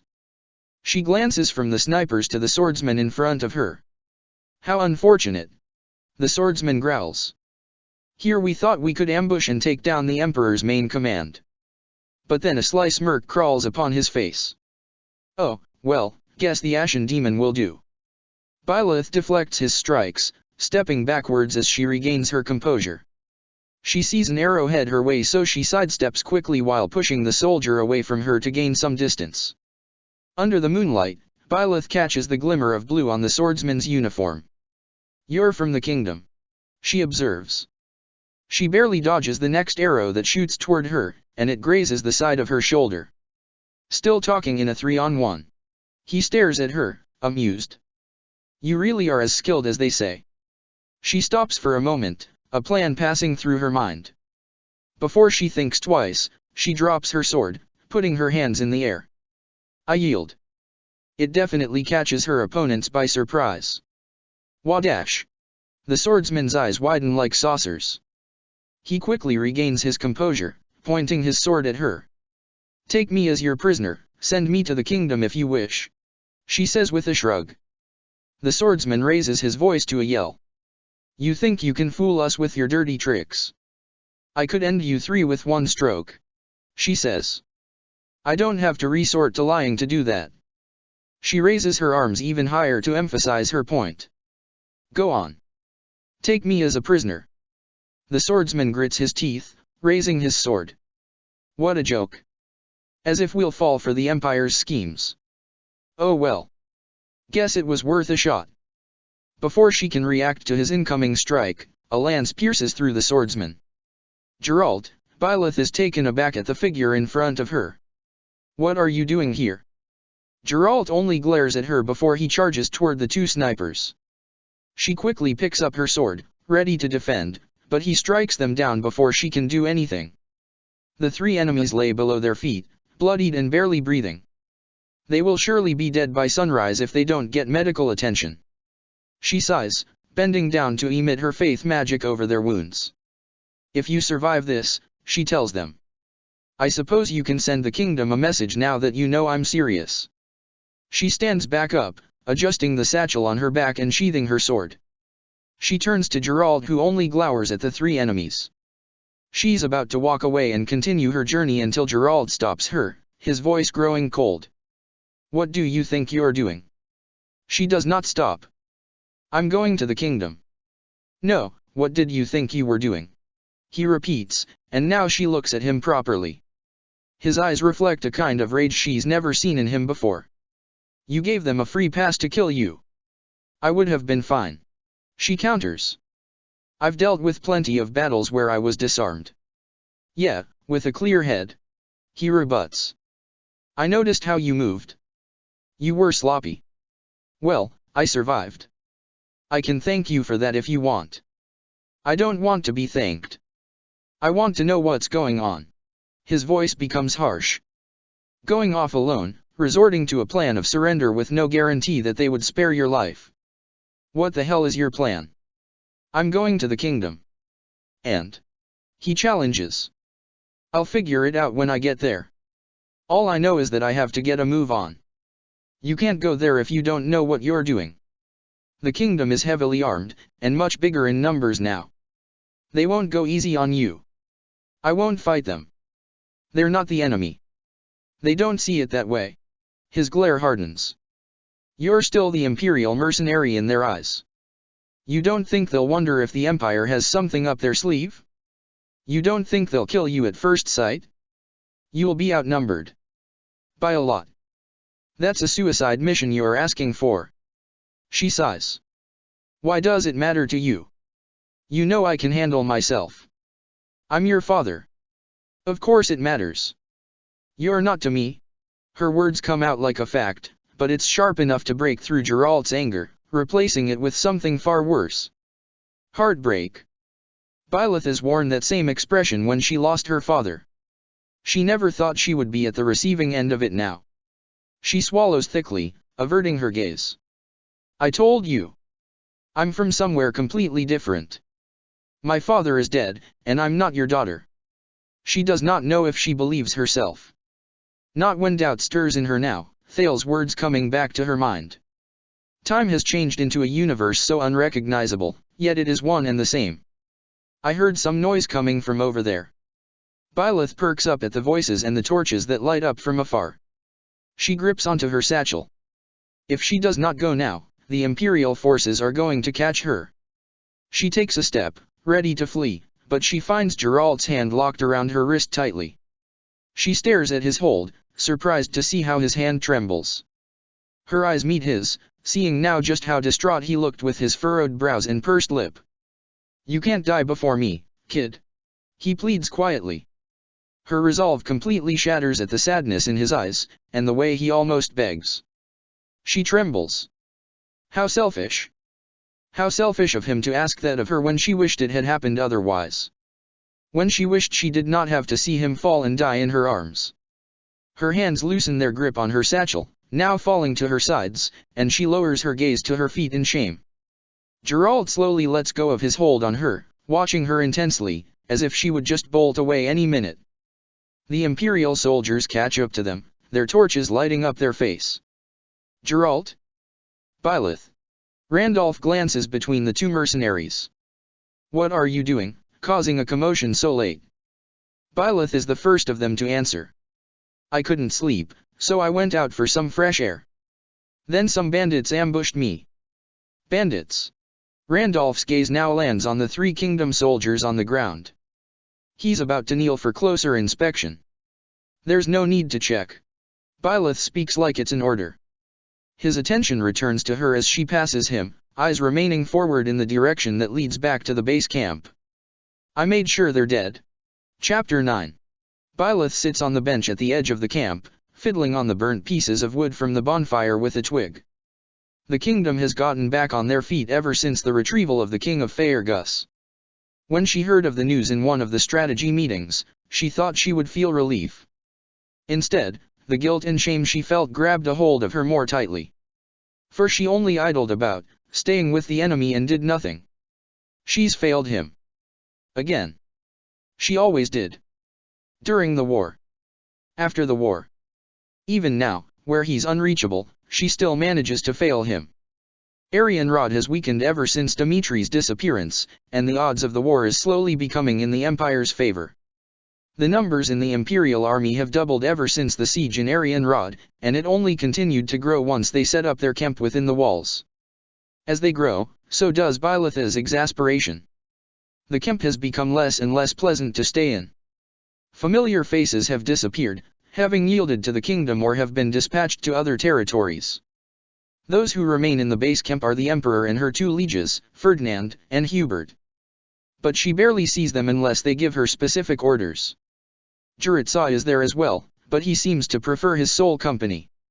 And she certainly does not want to be around Monica. Geralt and Eloise are still around, but she's not oblivious to the tension between them. Not when she was the one who started it. "All this racket is disturbing my nap time." Lindhart yawns. Byleth slightly jumps. She didn't even recognize that he was napping on the ground. Not when his hair and outfit blended strangely well with the grass beneath him. He gets up groggily, rubbing his eyes. "Are you skipping the war meeting too?" "I didn't know you were here." Byleth stares at him. Agape. Have her instincts dulled? "Well, yes, I try to avoid unnecessary interactions with people. Not when I can indulge in my research during my spare time. I don't even see you in any of the meetings. Which is especially bizarre. If anything, Lindhart should be the one in the Empire's strategy meetings. Not her. As I said, I try to avoid them. There's enough people who attend them, and I don't see myself fit for war." He sighs. "That's why I don't understand why Ferdinand is so adamant in me joining them." His eyes widen briefly. "Say, you go to those meetings, yes? Perhaps you can be my minute taker, and I can provide my input post-meeting. Then you can share my thoughts on my behalf." She barely remembers Lindhart being this lazy. Yet, there's some efficiency to his suggestion that she can't help but feel impressed. "I would," she nods. "But I honestly don't pay much attention to them these days." Lindhart beams at that. "So I see you and I are quite alike. Minus the fighting abilities, of course. You surely are more suited than I am." She shakes her head. "I only fight if I can't run from it. I suppose that's the nature of the world, isn't it?" He stares at the commotion around the camp, both mercenaries and soldiers running back and forth to ready for the upcoming battle. "I wonder why it seems as if no one values their own lives. Why do we fight until we die? Why do we kill without hesitation?" He frowns. "I hate it. I don't like taking lives or even the sight of blood. In our last battle, some of the soldiers under my command died for foolish reasons, saying that they wanted to defend Arianrhod till their last, dying breath. Those soldiers could have pulled back. Instead, they kept fighting, and were overrun. Am I supposed to be satisfied with the victory alone? Even at the cost of such life? She stares at the Kemp with him, shaking her head softly. No, I couldn't be satisfied with that. Exactly. I don't see the point. Honor? That's a foolish reason to give your life. Glory? Even worse. But worst of all, there's fear. Dying in fear of suffering something far worse than death itself. Slow, agonizing torture before being granted a peaceful death. I don't wish that upon anyone. He pauses, lowering his gaze to the ground. The king of Faerghus has returned. His voice surprisingly becomes meek, fear palpable in his voice. He obliterates armies with such brute force. Those who fought him up close said that he merely smiles as their life flashes before their eyes. I don't know what he fights for. But if it's for the sake of killing. Lindhart takes a deep breath, regaining his composure. Byleth can't help but frown at his fear. She knows her husband is a kind-hearted man deep down. But she also knows of the darkness that lurked within him before he saw the light. The darkness that pushed him to kill anyone that stood in his way. She cannot guarantee that he is the benevolent and gentle king that he eventually becomes. At least not now.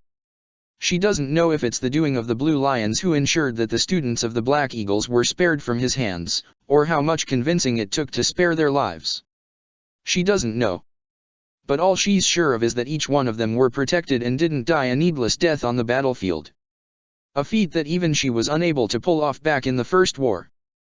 Then should things turn dire, you can run. She tells him. Yield if you must. But do not fight a needless battle. Live for what you believe in. A bold statement, his eyebrows rise in amusement. Though, I oddly want to believe you. The fear starts to dissipate as his shoulders relax. He lets out a light chuckle. You really are a strange person, you know? I didn't expect you to try and comfort a stranger. I believe I misjudged you. I am not the easiest person to approach. She admits. Your misconceptions are not unfounded. I suppose.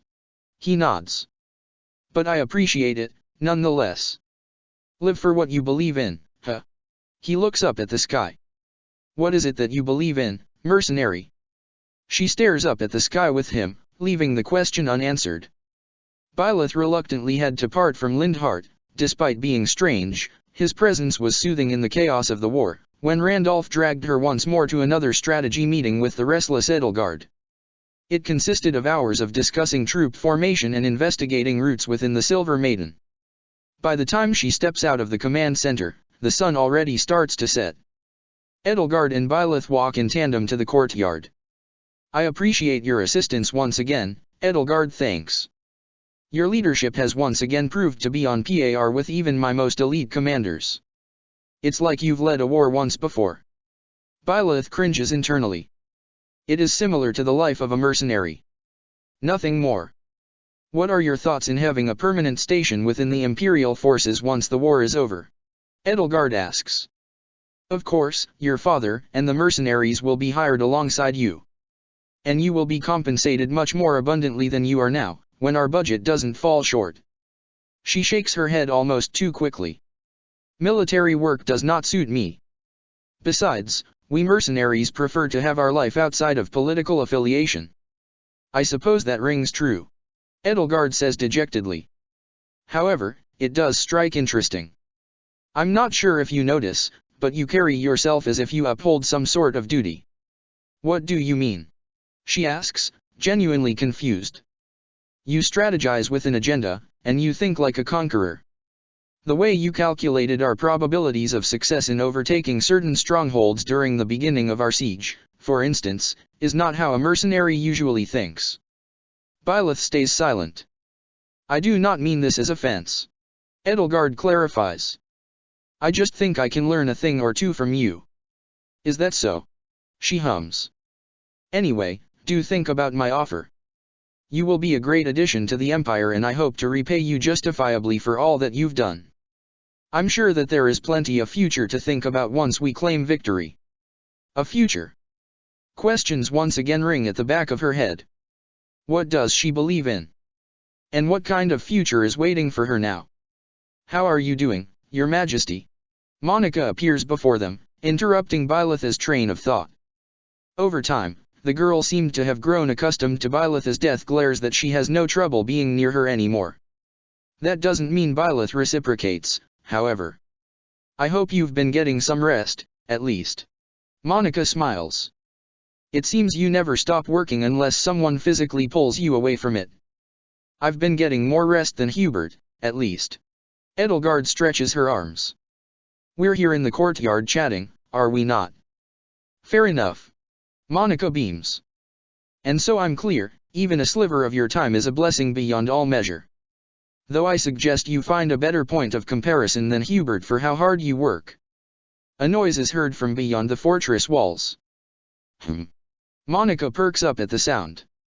What's happening? From afar, they spot Hubert making a beeline towards them. Edelgard immediately takes up a defensive stance. Hubert, what's wrong? Intruders, Your Majesty, Hubert says urgently. They entered through one of the secret passages and are even now attempting to hunt you down. I sent soldiers to intercept them, but we should be prepared for anything. Edelgard's glare hardens. Do you think it's those who slither in the dark? If Thales is here, we should deal with him immediately. Byleth adds. I know not, Hubert says. But they could not have breached that passage without assistance from the inside. Though there are only a few who know of that passage and would be capable of acting as a guide dash. At the periphery of Byleth's vision, she catches a figure from above. She instantly pushes Edelgard out of the way, slicing the incoming arrow in half before it pierces through her skull. She looks up at the roof now, revealing Shamir kneeling on top of it, readying her next arrow. Hubert charges a ball of dark energy and aims it at the roof. Shamir dodges the attack, firing another arrow at the Emperor, which Byleth helps deflect again. You're not getting away. Monica runs toward the roof, readying her fire spell. This shall be your grave, intruder. Her fire spell collides with one of Hubert's own dark magic, destroying the roof. Bricks slide down, smashing onto the fortress floor. The commotion gives enough time for Shamir to flee and disappear in the shadows. You simpleton! Monica scolds Hubert. Were you trying to annihilate me as well? Thanks to you, the assassin made their escape. As though one of your paltry skill would have caught such elusive prey in the first place. Hubert retorts. What matters now is that we give pursuit. All trespassers must be felled without mercy. The duo walks out in search of Shamir, but Edelgard stays in place, gawking at Byleth. You saved me, she says. Byleth stares long at the sword in her hand. How oddly reminiscent of the time she almost took a blow of an axe for her during their skirmish with bandits. Why would you do that? Edelgard asks. You almost got shot through the head. I don't know. She holds the Emperor's gaze. I just moved on my own. And it's true. For Byleth never wished death upon the Emperor. Not truly. She only wanted to protect the person she loved and remove him of the demons burdening his mind. She just happened to be one of them. A faint blush dusts Edelgard's cheeks. You are a surprisingly thoughtful person, she notes. It's not the first time today that somebody takes surprise in Byleth's personality. Mercenaries tend to be driven only by gold. You prove yet again that. Edelgard shakes her head with a small smile. No, we don't have to get into it. What I want to say is, thank you. Byleth can only nod. As quickly as it fell, the mask she wears as Emperor returns once more. I think I know that assassin. It must have been Shamir, which means the attackers must be from the Knights of Syros. We have to stop the enemy incursion and seal off all entry points. We must not let our siege on Arianrhod weaken. The Kemp remains on guard for several days, waiting for the next ambush against the Emperor. Tensions rise after the assassination attempted by Shamir. And the Kemp goes into even further disarray after rumors of the kingdom allying with the Knights of Syros. Together, they may still be smaller than that of the Empire, but if they bring their most skilled fighters, numbers won't matter if they'll be on par in strength. The command center fills with all of the Empire's highest commanders. Ferdinand leads the conversation amidst all the tension between the commanders that seem to be unable to reach a consensus. Randolph has his head resting on his hands exasperatedly, while Ladislava counters almost every one of Ferdinand's points whenever he speaks. Byleth watches the commotion occur before bumping into a tall torso of armor. She halts in her tracks, looking up at the man. He looks down at her, uninterested, but Byleth can't help but gawk at the sight of the well and alive Lord Gwendol. He only grunts at her long staring and begins to walk at the front of the command center where Edelgard sits. Byleth sighs softly. Looks like House Rowe betrayed Faerghus yet again. She was hoping that they would stay loyal to the kingdom, considering that she hasn't heard of them throughout the moons. But she reminds herself that despite the circumstances, the people here still have the same convictions as the ones she remembers. "Pardon me, sorry I'm late." A new voice cuts the noise in the room. Byleth turns back and her jaw almost drops at the sight. "Welcome, Yuri," Edelgard greets. Byleth, once again, stares at him as if she has no shame. He notices, but he only gives her a wink before walking his way to the Emperor. "I appreciate the hospitality, Your Majesty." He looks at everybody who stares at him, falling into silence. "Ah, you must not know me." He smirks before taking a bow. "You may call me Yuri. It's a pleasure to make the acquaintance of the esteemed Imperial Militia. I'm here to aid, of course. Here at the beck and call of the Empire, should I be compensated kindly to assist in strengthening Arianrhod once more?" Yes. Edelgard grimaces. "Arianrhod's defensive capabilities have weakened considerably. Do you still doubt me, Your Majesty?" Yuri smiles slyly. "After I was so kind to sell you that delicious little tip about the secret passage." "Sneaky little whelp." Lord Gwendol growls. "I never uttered a word of that to you." "No, but the Count did." He shrugs. "I won't be sharing under what circumstances, though. I cannot overstate what a boon it is to have members of House Rowe aiding us during our siege of the Silver Maiden." Edelgard gives him a polite smile. "Though it's truly a shame we could not stop the kingdom from reclaiming your territory. The fault is mine," Ferdinand admits. "Such stumbles would never have occurred had I not faltered on the Leicester front. Count Rowe swore his allegiance to the Empire, yet our failure in battle granted our enemy free reign of his land. Which is exactly why we've come to take it back," Edelgard says. "The internal strife plaguing the kingdom leaves them nigh defenseless. We cannot let this opportunity pass us by. Indeed, Hubert would never let us hear the end of it were we to overlook this chance. At least he finds himself busy with the alliance for now." Another person enters the room in haste. "Your Majesty," Count Hevering calls. "We've received word that the Knights of Syros have been dispatched to Arianrhod. Few in number as their force may be, they are still some of the finest knights in all the continent and well suited to a defensive struggle. I suggest we settle this matter at once, before the kingdom's main army arrives to further bolster their fortification." Edelgard nods. "Lord Gwendol, Yuri. This is why your actions will be so vitally important to our effort." "Yes, Your Majesty." Lord Gwendol bows. "Preparations are already complete. Follow me. I will escort you to the passageway." She watches the three walk away with a frown. With someone as cunning and dexterous as Yuri in the Empire's side, she hopes the kingdom finds a way to best them in attaining his favor. Byleth forges her weaponry at the blacksmith, her mind running a blank. She has no energy left to think, no more resolve in her as she bathes in the unknown of her future and reality. "Do you see the future, Suthies?" "Do I see the future?" Suthies huffs. "What kind of crass question is that?" "I see all sides of time. You best not underestimate the prowess of the progenitor god. If you can see it, can I go into the future? After all, she's always ever just sent herself back to the past. She wonders if the reverse is possible." "Perhaps," Suthies says. "But the future you envision must be tangible for me to see within the dimensions of my power. There are infinite fragments of time to jump to. Infinite possibilities your destiny can reach. Am I able to see this future you speak of?" So the problem is that you cannot see my future. Because you forgot. I cannot determine the fate of this reality of yours. Whether it still survives within the plane of the universe. Or if it ceases to exist.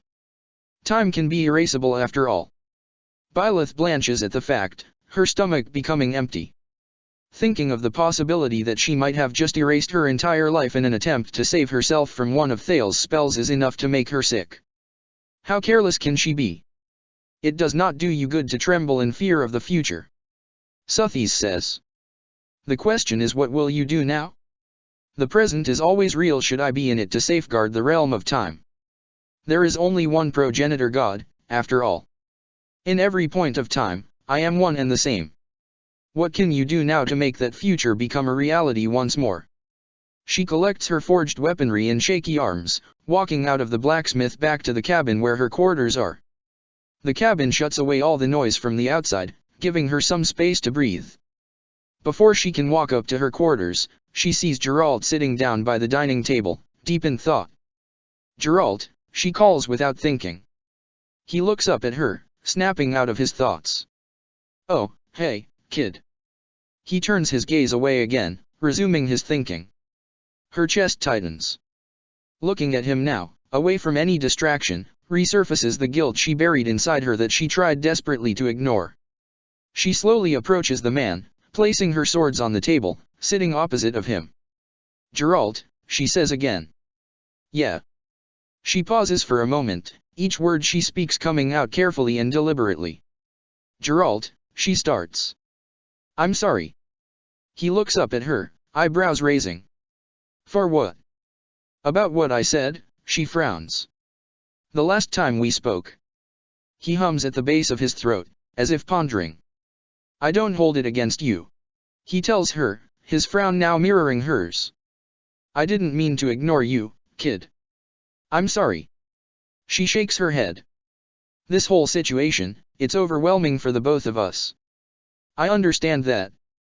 Geralt stares at her intensely. She tilts her head. What is it?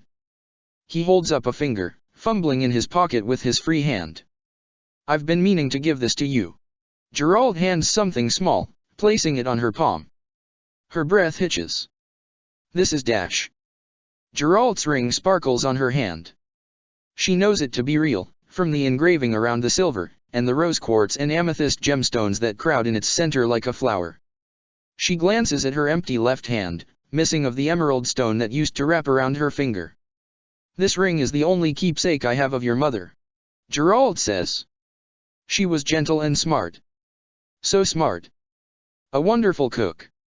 Always kind to everyone. And, she loved flowers. Whenever I brought her back an unusual flower, her face would light up. I cherish those memories.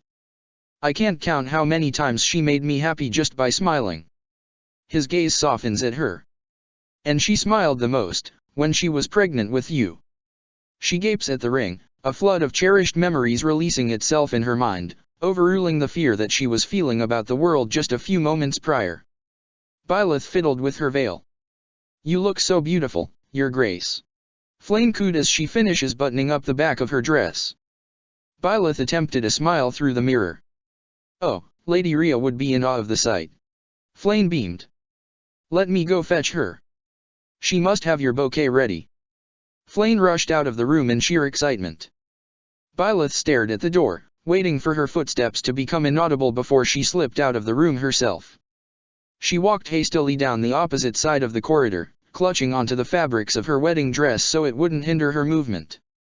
She finally reached the door she was searching for, giving it a light knock. Who is it? Dimitri's voice asked, rather inattentive. It's me, she said, turning the doorknob. I'm coming in. What? Dimitri sputtered. Before she could fully twist the knob and push the door open, he immediately slammed the door shut. Beloved.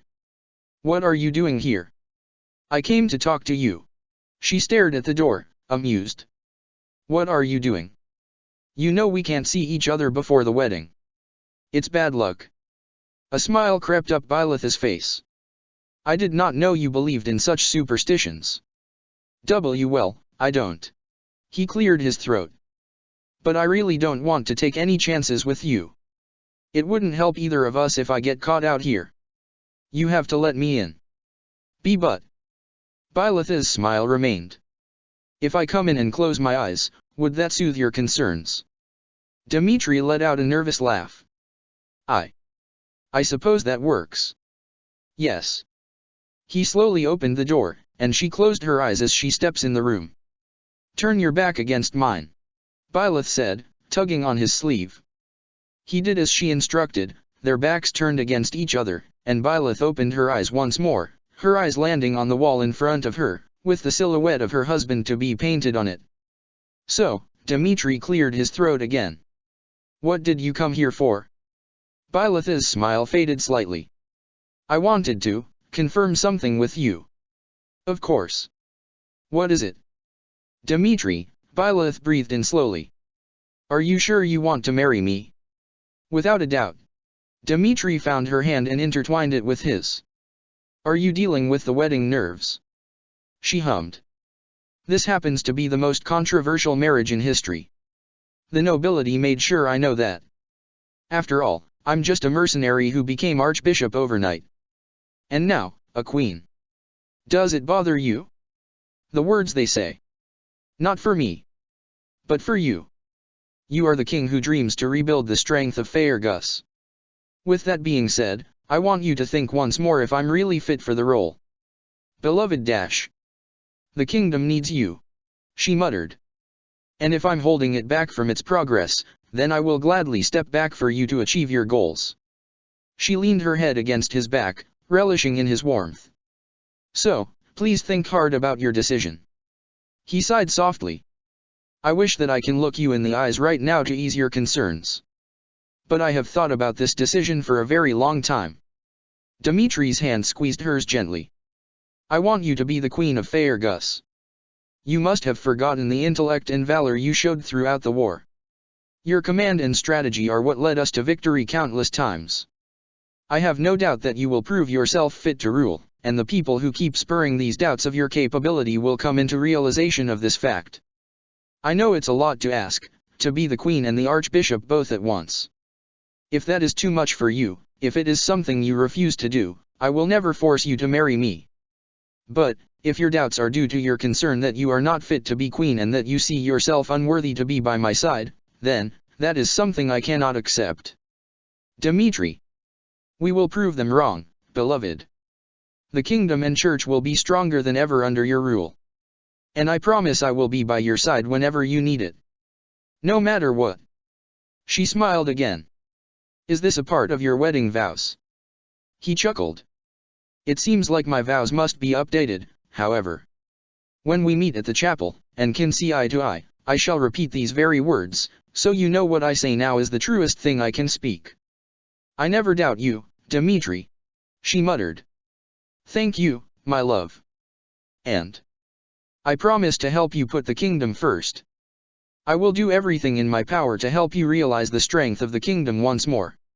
She squeezed his hand back. I will always be by your side too. Whatever will come our way.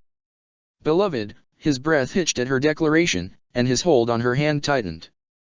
She could tell that he was suppressing the quivering of his voice. I love you, Byleth. He said. With all my heart, I thank the goddess that it is you who stands by my side. He repeated the same vows he spoke to her in private when they faced each other at the chapel, radiating with more sincerity as he took in her presence with tears streaking down his eye. Her heart never wavered, staying true to the absence of doubt as she bestowed upon him the biggest smile she would ever bestow upon anyone. I wanted to wait to give it to you when you found someone you love as well as I love her, but, Gerald chuckles. It seems like you already have. Byleth clenches the ring, hugging it close to her chest. I gave this ring to him. She confesses quietly. Gerald nods in understanding. You want to get back to him. I get it. His smile is gentle as he looks at her now. And we will in time. But first, don't be so afraid of asking for help. Otherwise, you're just going to keep running in circles, and you're never gonna reach him. No matter what you think of me, he emphasizes.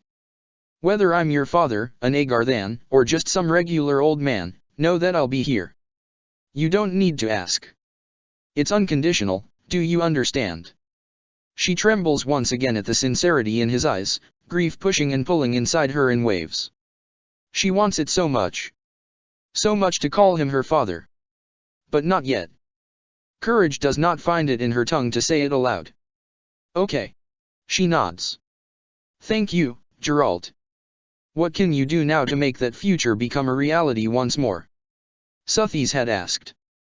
She walks to the front lines, where the troops ready themselves for the upcoming battle against the Knights of Syros and the kingdom's combined forces. Lindhart stands next to her, solemn as he stares at the front gates. What is it that you believe in, mercenary? When she thinks about how everyone from the officers' academy that she's met so far have survived, she wonders if there is something she could salvage while she's stuck here.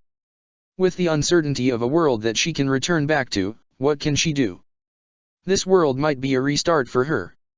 But perhaps, she can view it as a way to turn things for the better for everyone. Maybe she can make up for all that she's failed to achieve back in her real world. Atonement, perhaps. She almost laughs at the fact. She's already failed so many times, was she even deserving of such a thing? But that's all she can think of doing for now. And if there's anything that she believes in right now, it's the people that will storm through the gates on the opposing end. She readies her sword, which glimmers under the moonlight. I'll always be by your side, Dimitri. She thinks to herself. Victory will be yours. Arianrhod will fall. She swears by it. Chapter 10. Below the group's feet lay the doors to Shamhala. Who knew that this was hiding beneath our nose the entire time? Claude says. It's buried well underneath Goneril sands. Hilda crosses her arms, hugging her axe as she shivers. Ugh. Just thinking about those who slither in the dark living below us gives me the goosebumps. Dimitri glares at the entrance. Beneath it likely laid the answers as to where his wife went. Whether she still lives at all. The group looks at Ria, who stays quiet. Is there something wrong, Lady Ria? Claude asks. She shakes her head. I'm not sure. I feel a strange presence. We must remain cautious then. Dimitri says. Who knows what enemies await? Let's just hope that all of them retreated as reported. Ingrid says, readying Lewin in her grasp. Dimitri does the same with Eridbar. You're right. Nevertheless, we should flee if we sense too much danger. Don't be reckless out there. Dida nods as they all prepare themselves. Let's bring the queen back to safety. So we will. Dimitri agrees, being the first to enter through the doors. The group head down the steps, moving further and further away from the sun that shines on the surface, down to the depths of the dark underground. Watch your step. Claude reminds. Hilda, can you set up the torch? On it. Hilda lights up a torch from her satchel. The dim lighting does not show much except for the murky steps they walk down on. Ingrid huffs. Is it just me, or is the air starting to feel stagnant? You're not wrong. Claude takes a few quick breaths. And it's getting chillier too. Dimitri perks up at a faint glow at the very end. I think we're getting close. Take caution. Didu advises. We must be approaching. After a long trek, they finally reach an arch at the bottom of the stairs. As they emerge out of it, the reality of Shamhala reveals itself. The group can't help but gasp at the sight of the place that shines with neon blue walls and complicated, advanced structures that fortify the buildings. Incredible, Hilda stares around, blowing off the torch now that the blue lights help their view. Who knew that there's such a vast space beneath the ground? It's like an underground city. Dida comments. Yes, Dimitri looks around the walls of Shamhala. He would have been amazed if danger wasn't lurking around them. It's so quiet and empty. Call it magnificent, but in no way is this a good place to stay in. Ingrid says, fanning her face. It's hard to breathe in here. In any case, it seems like we need to go further. Claude says. Let's look around and see if we can get inside. Good idea. Dimitri nods. We could try the main doors, but I doubt it would be that easy. Claude inspects the main entrance. You're right. There isn't even a keyhole. How on earth do you access this thing? It's not meant for humans to enter. Rhea interrupts.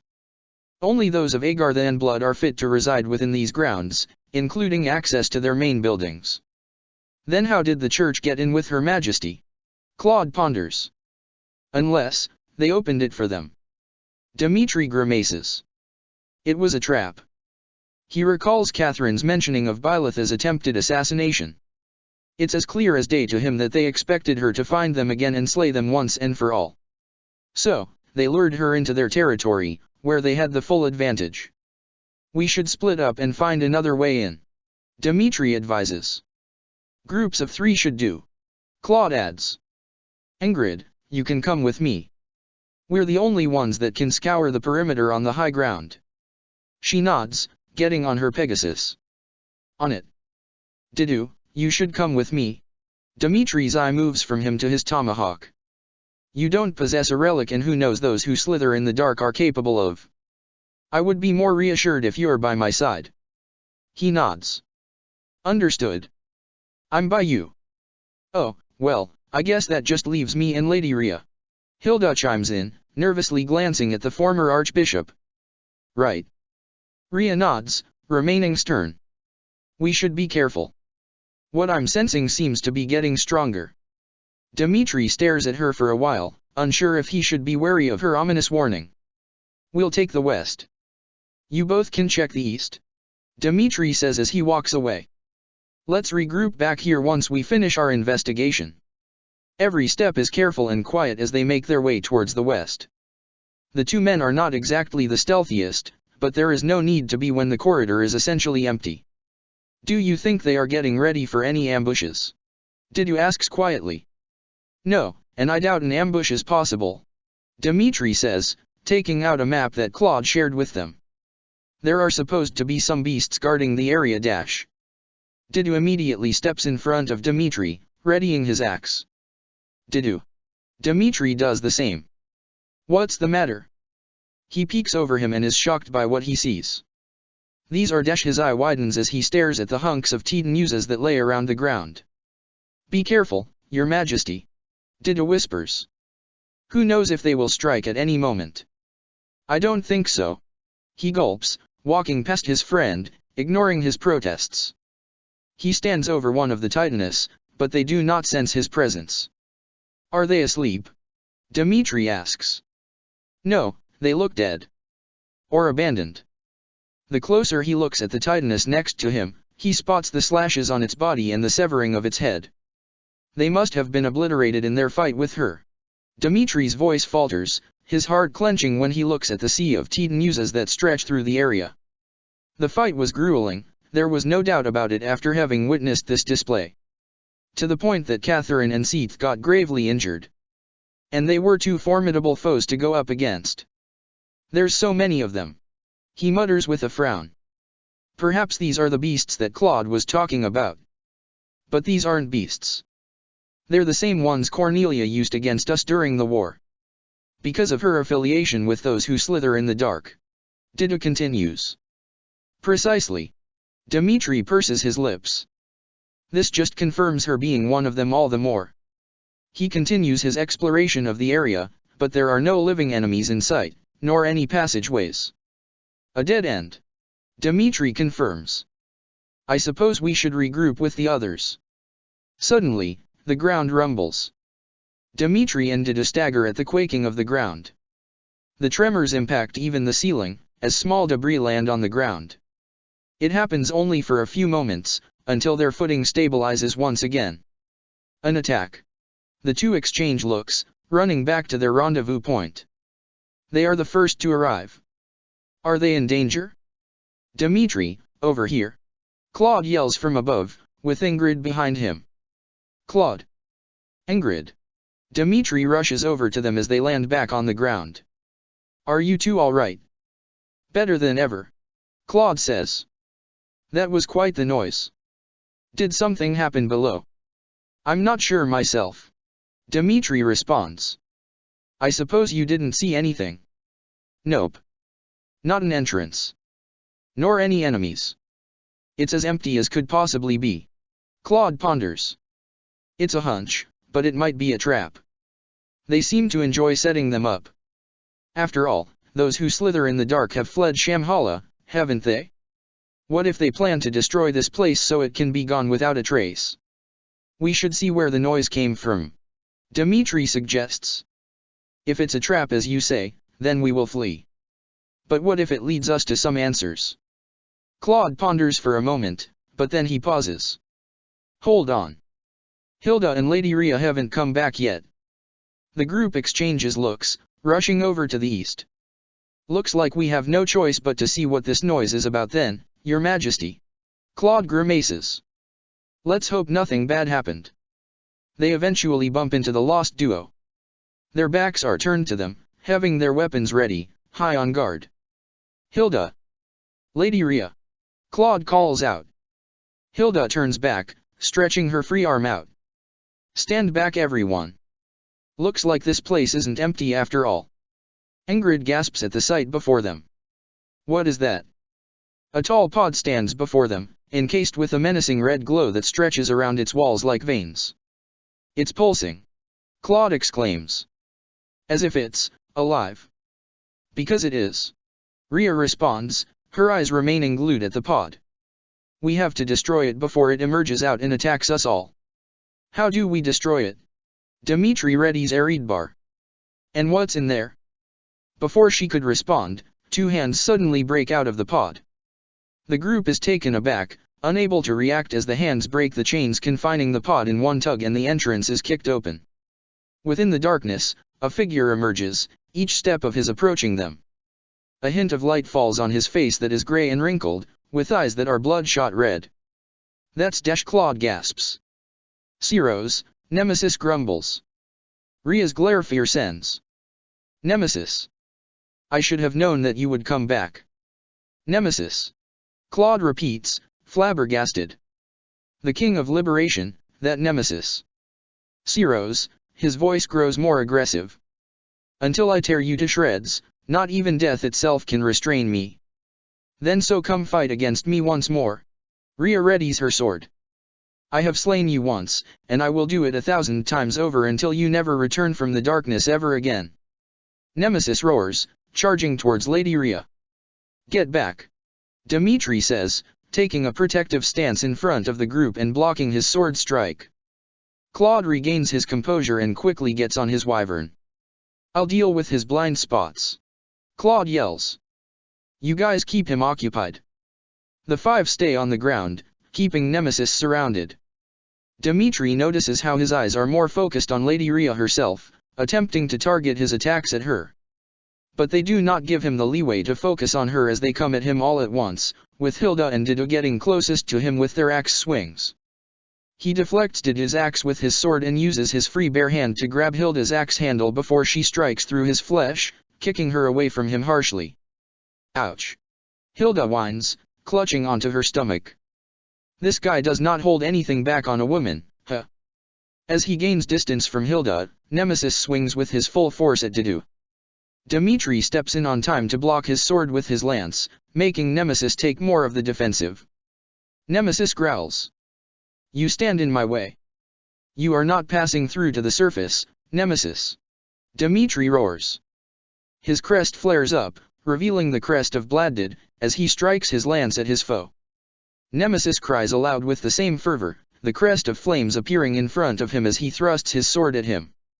It's as if time has slowed down and the world quieted around him as he slashes down his lance.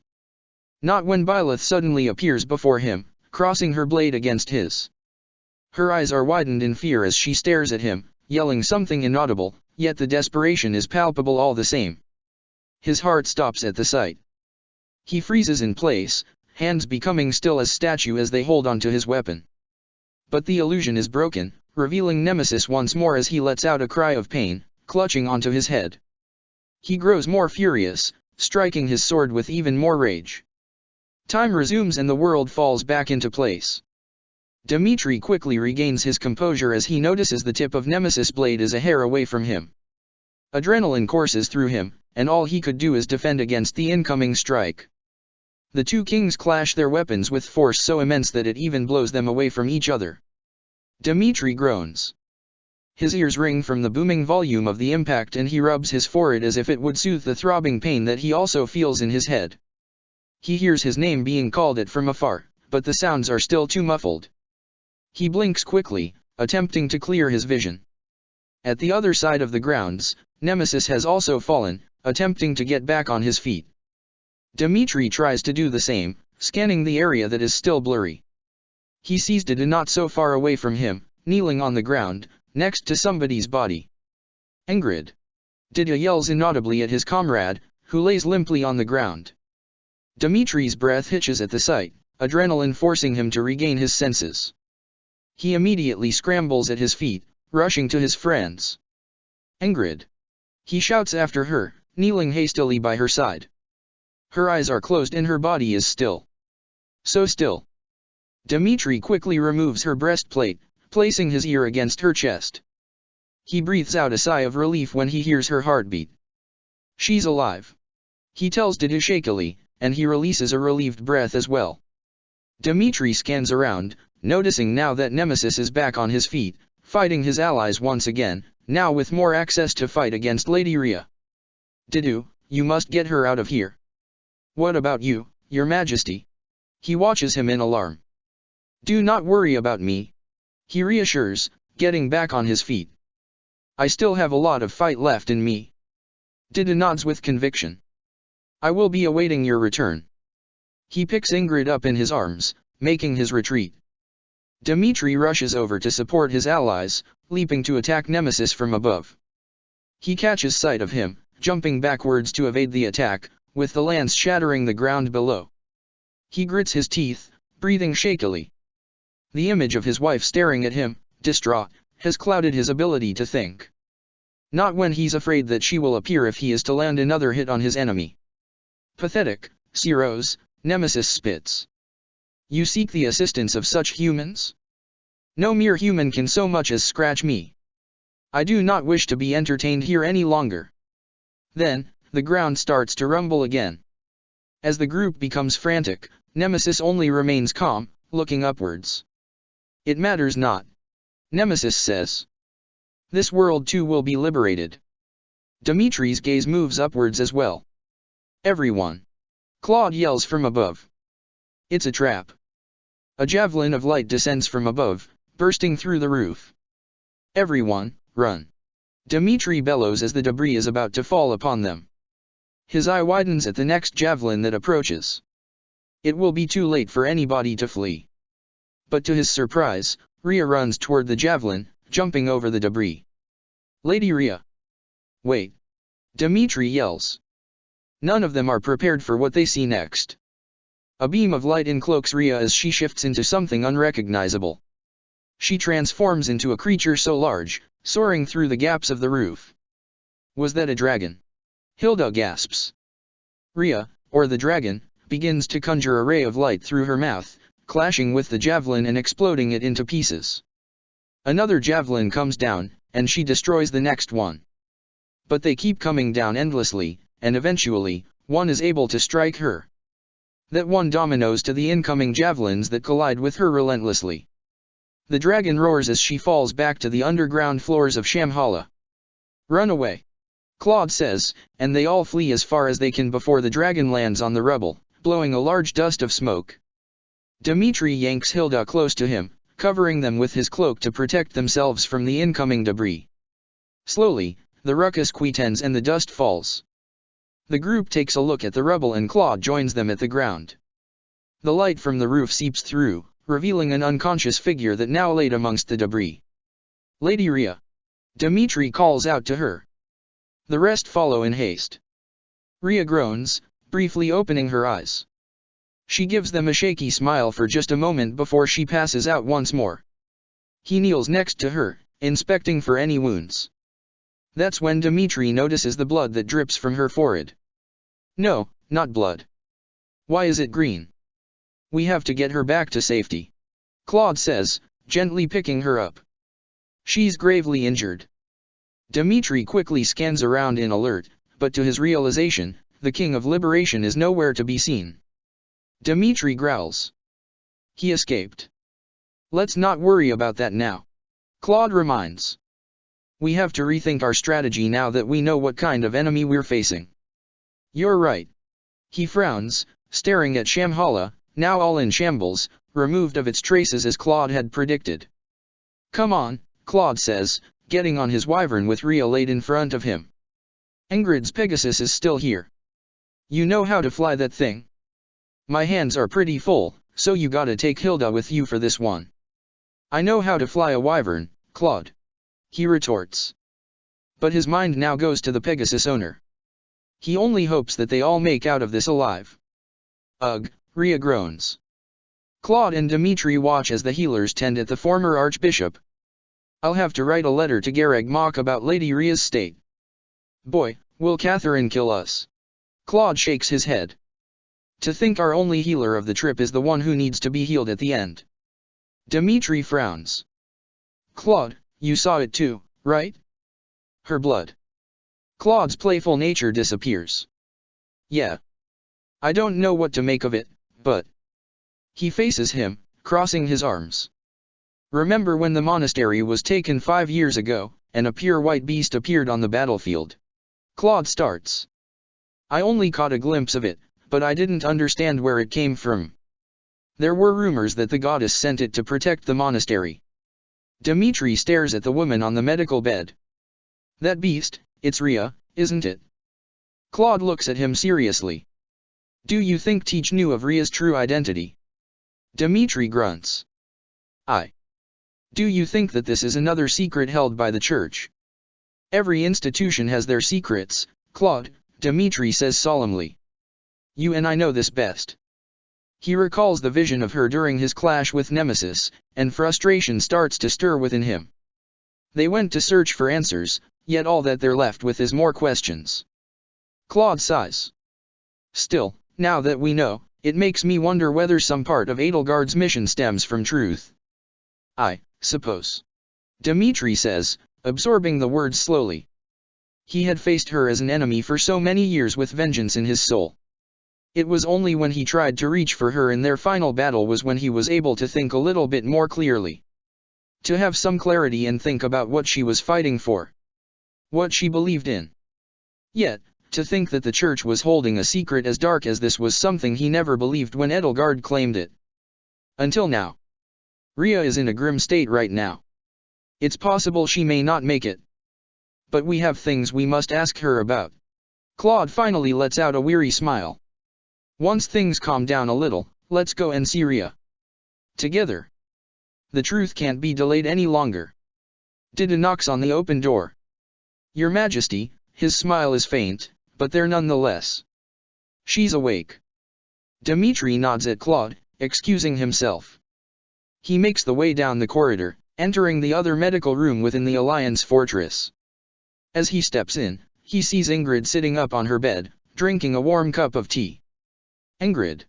Dimitri breathes out, his body finally relaxing as he makes his way by her side. I'm so glad you're awake. How are you feeling? I'm all right, Your Majesty, really, she insists, placing the tea next to her bedside, and giving him an apologetic bow. I'm so sorry. That was so unlike me. To fall at a time like that. What are you talking about? Dimitri stares at her. Agape. You were injured. You can't expect yourself to keep fighting after that. But I wasn't. Ingrid says, which only leaves him confused. There's no wounds on me. And the healers told me that everything is fine internally too. Then why dash? I'm not sure. She shakes her head. But I remember before I lost consciousness, I felt this searing pain within me. I couldn't see anything at all. Just utter darkness. She shivers as she describes the experience. It was like I was dying. Then I heard a voice. Multiple voices. Voices. Dimitri ponders.